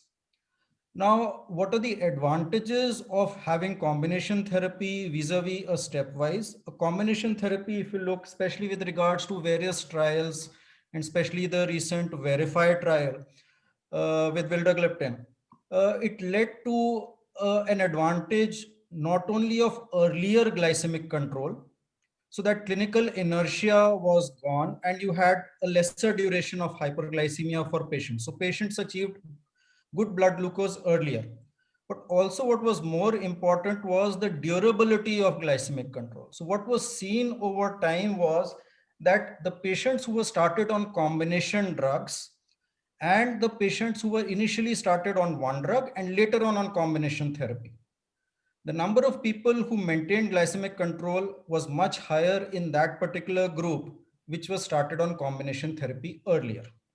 So there's a definite advantage of combination therapy with regards to durability, and that becomes more relevant.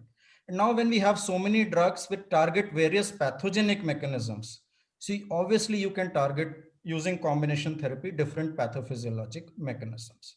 So that is what I would give as pros and cons. Thank you. As you rightly highlighted, these drugs are having different mechanism of action, and they target different pathophysiological, as Dr. D. Franjo highlighted, ominous octet. So you are targeting many different pathophysiology, and that's why you are getting a synergy of positive effects in these patients once you are using a combination therapy. And as Dr. Shashank highlighted in his lecture, that even now ADA is highlighting a early combination therapy in their practice guidelines.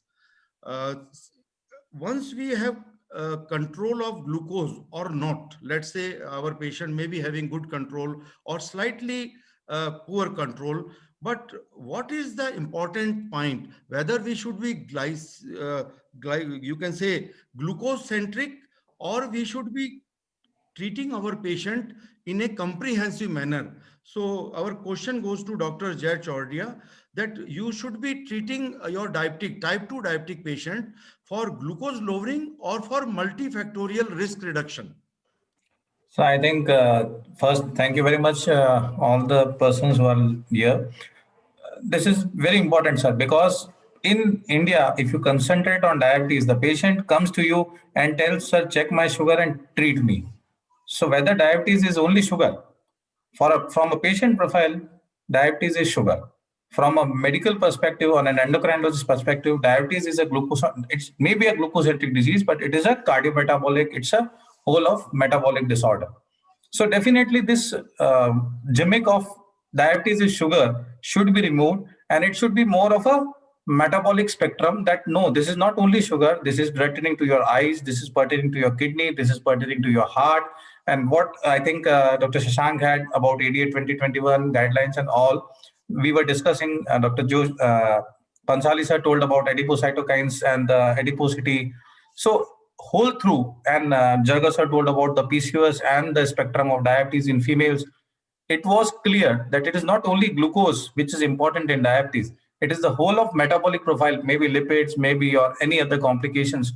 So it should be targeted as a whole, not the glucose. Thank you, sir. Thank you for a very nice answer. And we can extend the same to Dr. R.K. Sharma, that what are the messages from Steno 2 trial, taking into the answer from Dr. Chordia. Dr. R.K. Sharma.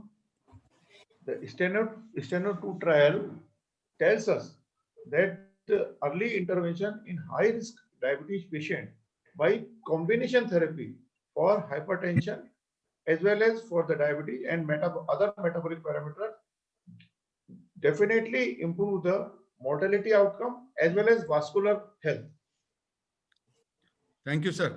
In Steno 2 trial, as we all know, that they divided the patient into two groups. One was conventional treated and other was intensively treated. But it is a multifactorial intervention. And as you rightly highlighted, they looked into very tight control of glucose, very tight control of blood pressure, and also very tight control of lipids. And then they followed these patients. And after 13 years of follow-up, there was more than 50% reduction in the cardiovascular outcome in this patient. And on the other hand, there was significant reduction in the renal, you can say, pathophysiology, which is also, you can say, improved. So in that line, we can go to Dr. Mittal. Dr. Mittal, as Dr. Chordia highlighted, that it is not the diabetes only, but it is a cardio metabolic disorder. So what is your concept of evolution of this SGLT2 therapy in this area? Yes, rightly, sir. So we had, I remember the thiazolidine diones as the initial drugs being used by endocrinologists targeting diabetes and atherosclerotic cardiovascular disease. And then Nissen's paper came, and then rosiglitazone and heart failure came in. And then we had trials for cardiovascular outcome trials being mandated by FDA. So in fact, it was the glitazones which led gradually to the cardiovascular focus in endocrine diabetic drug development. And then we had DPP4 inhibitors coming in. And then we had a drug like linagliptin, which had RenoSafe and was being used a lot by both endocrinologists and nephrologists. And then we had the EMPA-REG outcome trial, which dramatically, in fact, showed cardiovascular benefit. And this has gone on to be being used by both endocrinologists and even cardiologists to significant degrees. So coming to the SGLT2 inhibitors, they have become sort of the drugs spanning both endocrinologists, cardiologists, and even nephrologists.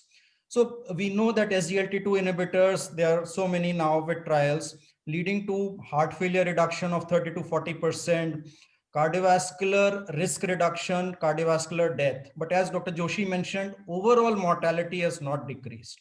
And then you have renal trials like the Credence and others, which again show overall reduction of 30 to 40% of composite renal outcomes. So yes, these drugs are there to stay and we should target. We know hyperglycemia affects the vascular tree. So cardiovascular and renal mortality, if they actually prevent in the longer run in the promise which they have shown, they'll be true to their potential.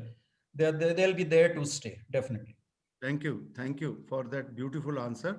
As SGLT2 evolved in their cardiovascular outcome trial as well as independent trial like DAPA heart failure, DAPA CKD, and Emperor reduced, and many more trials are in pipeline.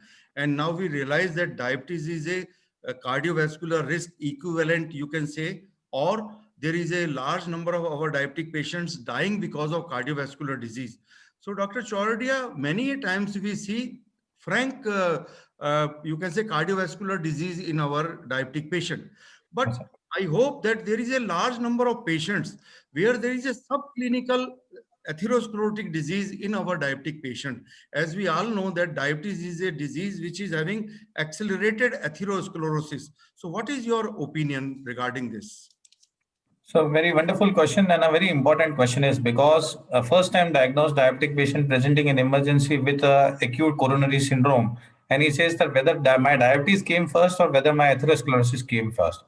What Madhukar told was also a very beautiful thing, that from pioglitazone we started and then the cardiovascular safety came and now the SGLT2 is coming. But the very important point was mortality is not decreasing. So we are preventing the morbidity part, the mortality part is not. And the reason behind that might be what you are talking about, that from the start of diabetes, rather pre-diabetes or previous to that also, in your genetics, there might be something which may be aggravating this subclinical atherosclerosis. And ultimately, when you land into a diagnosis of pre-diabetes or diabetes, you are already having a good amount of burden of atherosclerosis, and that may lead to more of cardiovascular morbidity and mortality in an early time. So probably we may be, you can say, over enthusiastic in identifying some of these subclinical atherosclerotic cardiovascular disease in our diabetic patient, particularly type 2 diabetic patient. So Dr. R.K. Sharma, we have so many good drugs now available, like DPP-4 inhibitors, SGLT2 and GLP-1 receptor agonists. So what are the newer, you can say, drugs which are in pipeline? Either they are available in the West, not in India, or they are in phase 3 trials, which will be of very useful to us, just like SGLT2 inhibitors, which are now considered to be very useful. So your opinion regarding drugs in the pipeline? We know that barrier to the optimum therapy are, one is the prick and daily prick. So a person need that insulin be given once in a week rather than once in a day. So in a pipeline there is insulin Ecodec, which is working for a week, and in a recently conducted study, it has been shown that it is as good as Glargine 100 daily. Another thing which we, as you rightly said, that SGLT2 inhibitor. In SGLT2 inhibitor, there is one SGLT2 inhibitor which is working on both SGLT1 as well as SGLT2 receptor both. Yeah. So it can work in better way. And then there is a combination of both GIP-1 as well as GLP-1 agonist. So that is also undergoing in the trial phase. So there are number of drugs working on different mechanisms. We know that type 2 diabetes is multifactorial, multiple cause, multiple defect at the multiple pathogenesis. So number of at the step to decrease the insulin resistance, number of drugs are there in pipeline. Thank you, sir. Thank you. As you rightly highlighted, now the phase 3 trials are going on with Icodec, that is a weekly insulin. What they have done there, they have removed the 3 amino acid, one from the A chain and 2 from the B chain, and they linked it to a very large, you can say, fatty acid. And because of this, there is a prolonged duration, decrease, you can say, metabolism of the insulin. Degradation of the insulin is also reduced and very tightly bound to the protein. And because of this, they are able to give this insulin once a week. So the adherence is significantly improved. Patients are taking just once a week, as like dulaglutide, that is a GLP-1, which is given once a week. And another drug what you highlighted is a dual GLP-1 and GIP, that is by the name of tirzepatide, and this is again undergoing a surpass trial, which is a phase 3 trial. And in that you will be surprised that there was more than 2% reduction in HbA1c, and some of this trial people were having a weight loss of 9 kg. As we know that semaglutide, which is now available in USA and Europe by the name of Ozempic, which is also showing better results than liraglutide. But semaglutide is also now considered to be a drug for obesity. And similarly, oral semaglutide by the name of ribelsus is available, and this is in the you can say range of 7 and 14 milligram oral tablet. So now GLP-1 is also available in a oral form, not in India, but these are now you can say available in USA. These are cleared by FDA and will be available in USA. So thank you for highlighting these, some of the new drugs in pipeline. So Dr. Mittal, we can go to you and look into what are the problems we are facing in the management of our elderly diabetic patient, because large number of our patients are now gaining, you can say, a good life. So they are having diabetes for a very long time because of very good control, you can say, or good cardiometabolic risk reduction. Many of our patients are now elderly. So what are the challenges and how we will treat the elderly patient?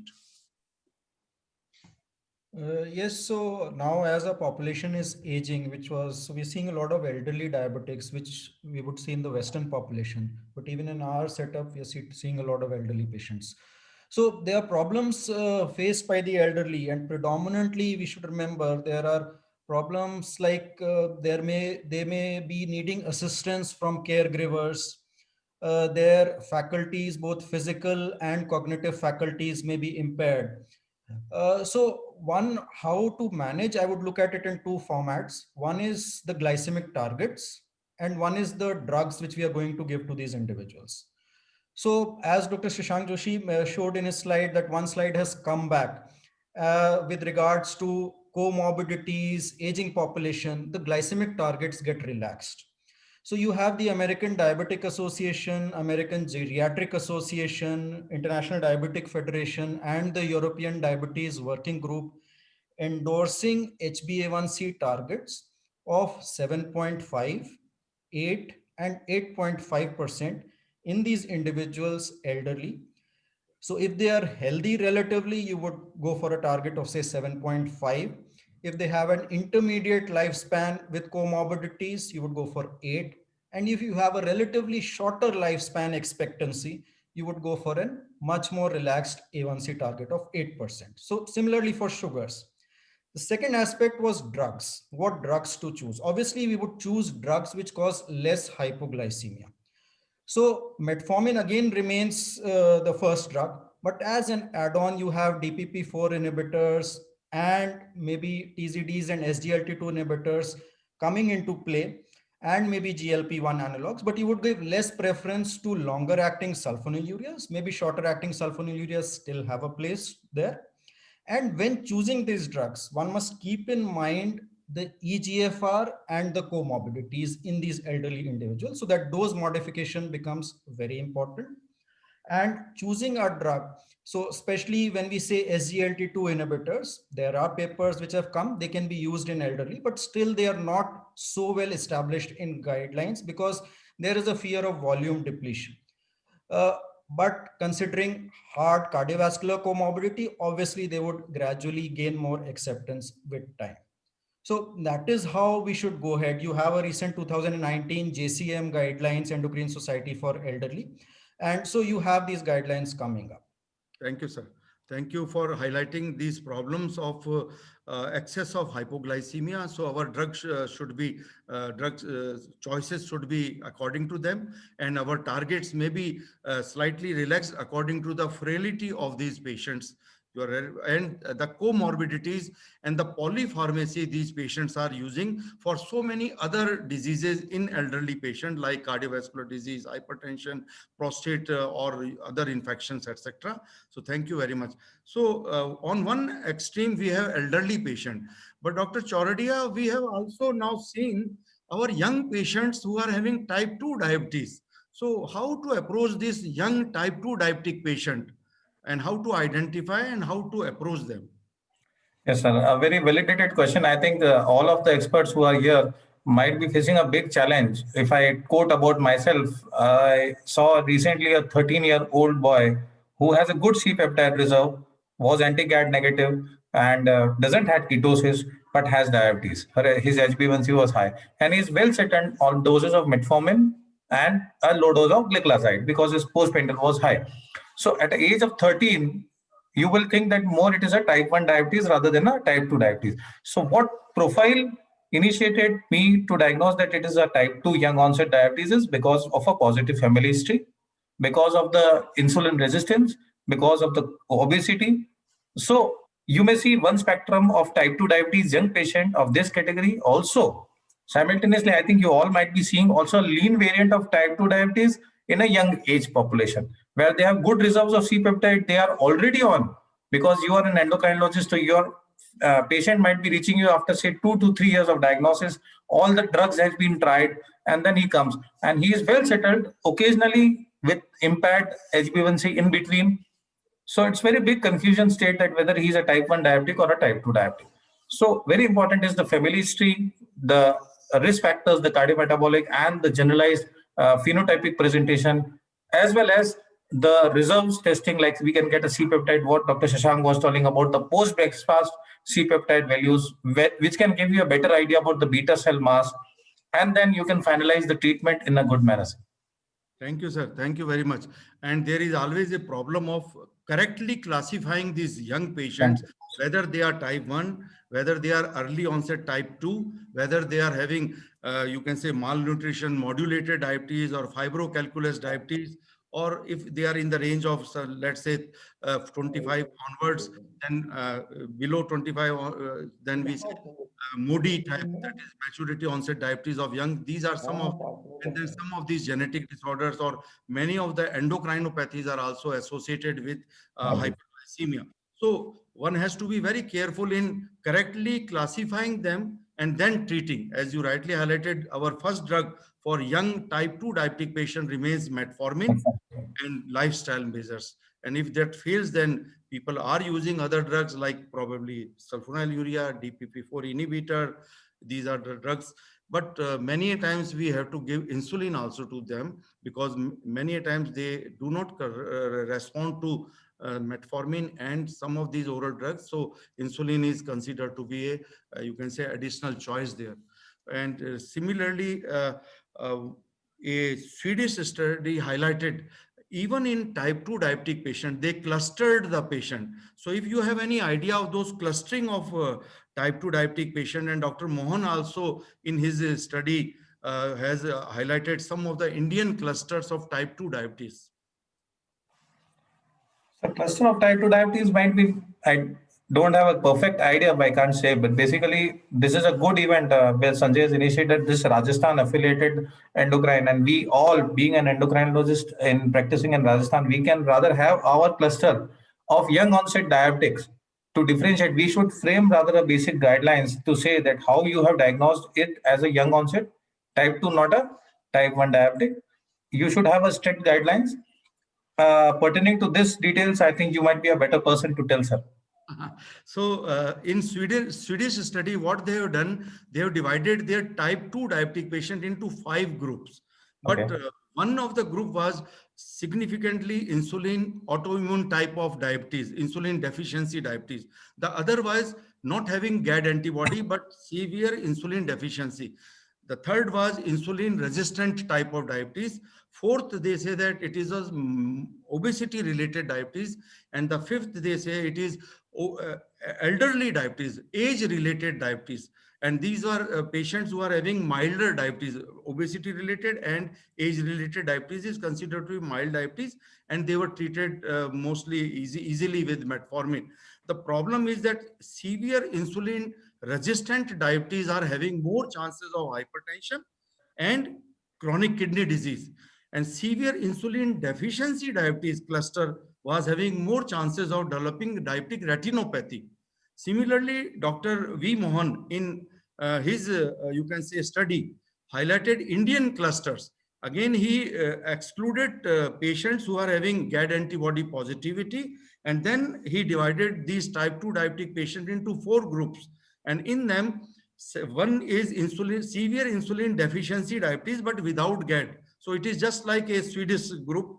But the second group was, they say it is obesity, means BMI was high, and they were having insulin resistance. The third group was very, very interesting. They were having obesity, insulin deficiency, and insulin resistance. And these are the patients having severe, high level of triglycerides and low level of HDL. And then they were having similar age-related diabetes and obesity-related mild diabetes. So these are clusters. What is the importance of this cluster? Because of identifying these patients, you can target whether you have to give insulin to them or metformin or some other drugs, and what will be the chances of developing which type of complication in them. So that was important. So I will request Dr. Saran whether our time is still permitting for some questions or we are finishing. No, sir, we can continue, sir. So another question we can ask Dr. Mittal. Dr. Mittal, what is your opinion regarding reversal of diabetes, what Dr. Shashank highlighted? Yeah, so regarding the reversal, I think Dr. Bansali and Dr. Shashank highlighted that part. So the part which was highlighted was beta cell which are there. So if we have insulinopenic, no beta cell type of type 2 diabetic patients, these would be the least prone patients for that category of reversal, even we try whatever sort of modalities. Now the category, and so you mentioned the various categories in the type 2. The most optimal category of these group of patients would be the obese ones, the mild ones, where the intervention in terms of diet, and you have various forms of diets being available, and people have tried intermittent fasting, which is now a fad and being proposed. So these lead to the beneficial effects on adiposity and lead to reversal. So these would be the most specific category which would be there. And obviously you have these intermediate mild diabetes sort of categories which could also be intervened. But in elderly, it becomes difficult. So more so in early, you hit hard, hit early, uh, eat less, as was given or highlighted by Dr. Joshi, and obviously control the adiposity. So both reducing intake and targeting adiposity and early is what would be the key to reversal in these patients who have good beta cell reserve. That would be. Thank you, sir. Dr. Jay Choradia, what is the importance of very tight control of hypertension? Sometimes what happens in our diabetic clinic and in our practice, we Yes, sir. may be, you can say more glucocentric, and we forget to take care of hypertension and dyslipidemia. So what is your opinion regarding hypertension? We will discuss lipid by other colleague. Sir, in this COVID era, very difficult question, because rather you fear from touching a patient to measure the blood pressure. It is all digital. As Dr. Shashank was very beautifully telling us about the blood pressure, that 140/90, 160/90, you start with a dual therapy, 140/90 or less, you start with a single therapy, where ACE inhibitor ARB is the first option, followed by CCB and diuretics. So very importantly focused, and very important is definitely when we are talking about diabetes approach, it is not glucocentric. It is to control the other comorbidities. Hypertension is one of the biggest comorbidity, where a hypertensive patient comes with albuminuria and you are confused that whether this is because of only 2 years of diabetes or 10 years of hypertension. So the very big question, then you get a micral and your big confusion is there, and you go for a renal biopsy to confirm whether it is diabetic disease. Similarly for lipids, on a new onset, what you were talking about, sir, in a young onset, TG very high, HDL low. But as we go for a good glycemic control, lipids are well managed. But definitely, statins have their own importance in the prevention of comorbidity of cardiovascular death, sir. I think statins should be a good option in Indian diabetic patients on a preventive note. So these are take home from my side, sir. Thank you, sir. Recently, there are some newer changes in the management of hypertension. Firstly, they say that self-monitoring of blood pressure as Yes. self-monitoring of glucose, or what we say home blood pressure monitoring, is now coming in a good way because of white coat hypertension and obliterated hypertension. Means patients are not diagnosed correctly, and then there is a severe, you can say, variation in the blood pressure profile. And then ambulatory blood pressure monitoring is now also coming in. And the second is that they say that there are multiple pathophysiology for keeping the blood pressure high in this hypertensive patient. So if you are using only one antihypertensive, then what happens? Blood pressure starts going down, but the other systems is stimulated, and they try to bring it blood pressure to the same original high level. And that's why they say whether you are using it in a mild hypertensive, you should use lower doses of two drugs. So Okay. now that concept is coming, and a fixed dose combination where you are using lower doses, and that will bring the blood pressure down. And if the patient is having higher blood pressure, full doses of two combination can be used. So these are newer things in hypertension. And as we all know, we are using ACE or ARBs preferably in our diabetic patient because RAS activity is very high, and most of these patients are down the line develops micro and macroalbuminuria. There it is very useful. Now, last, I think, question remains, what is the role of lipid management in our diabetic patient? I may request Dr. R.K. Sharma or Dr. Mittal to highlight if they are there. I cannot see R.K. Sharma. Dr. Mittal, I can see you. Dr. Mittal, what is your opinion regarding lipid level, lipid management in our diabetic patient? Yeah, so I think Dr. Joshi mentioned in the guidelines also, and we have statins being the standard therapy in terms of use in our diabetics. And obviously now the change paradigm shift which has happened was that earlier we would use statins as two targets, whereas now what we use, despite of whatever the levels we are using statins, reducing simultaneous effects on cardiovascular or the, should I put it in terms of atherosclerotic benefits. So that is one key which has come.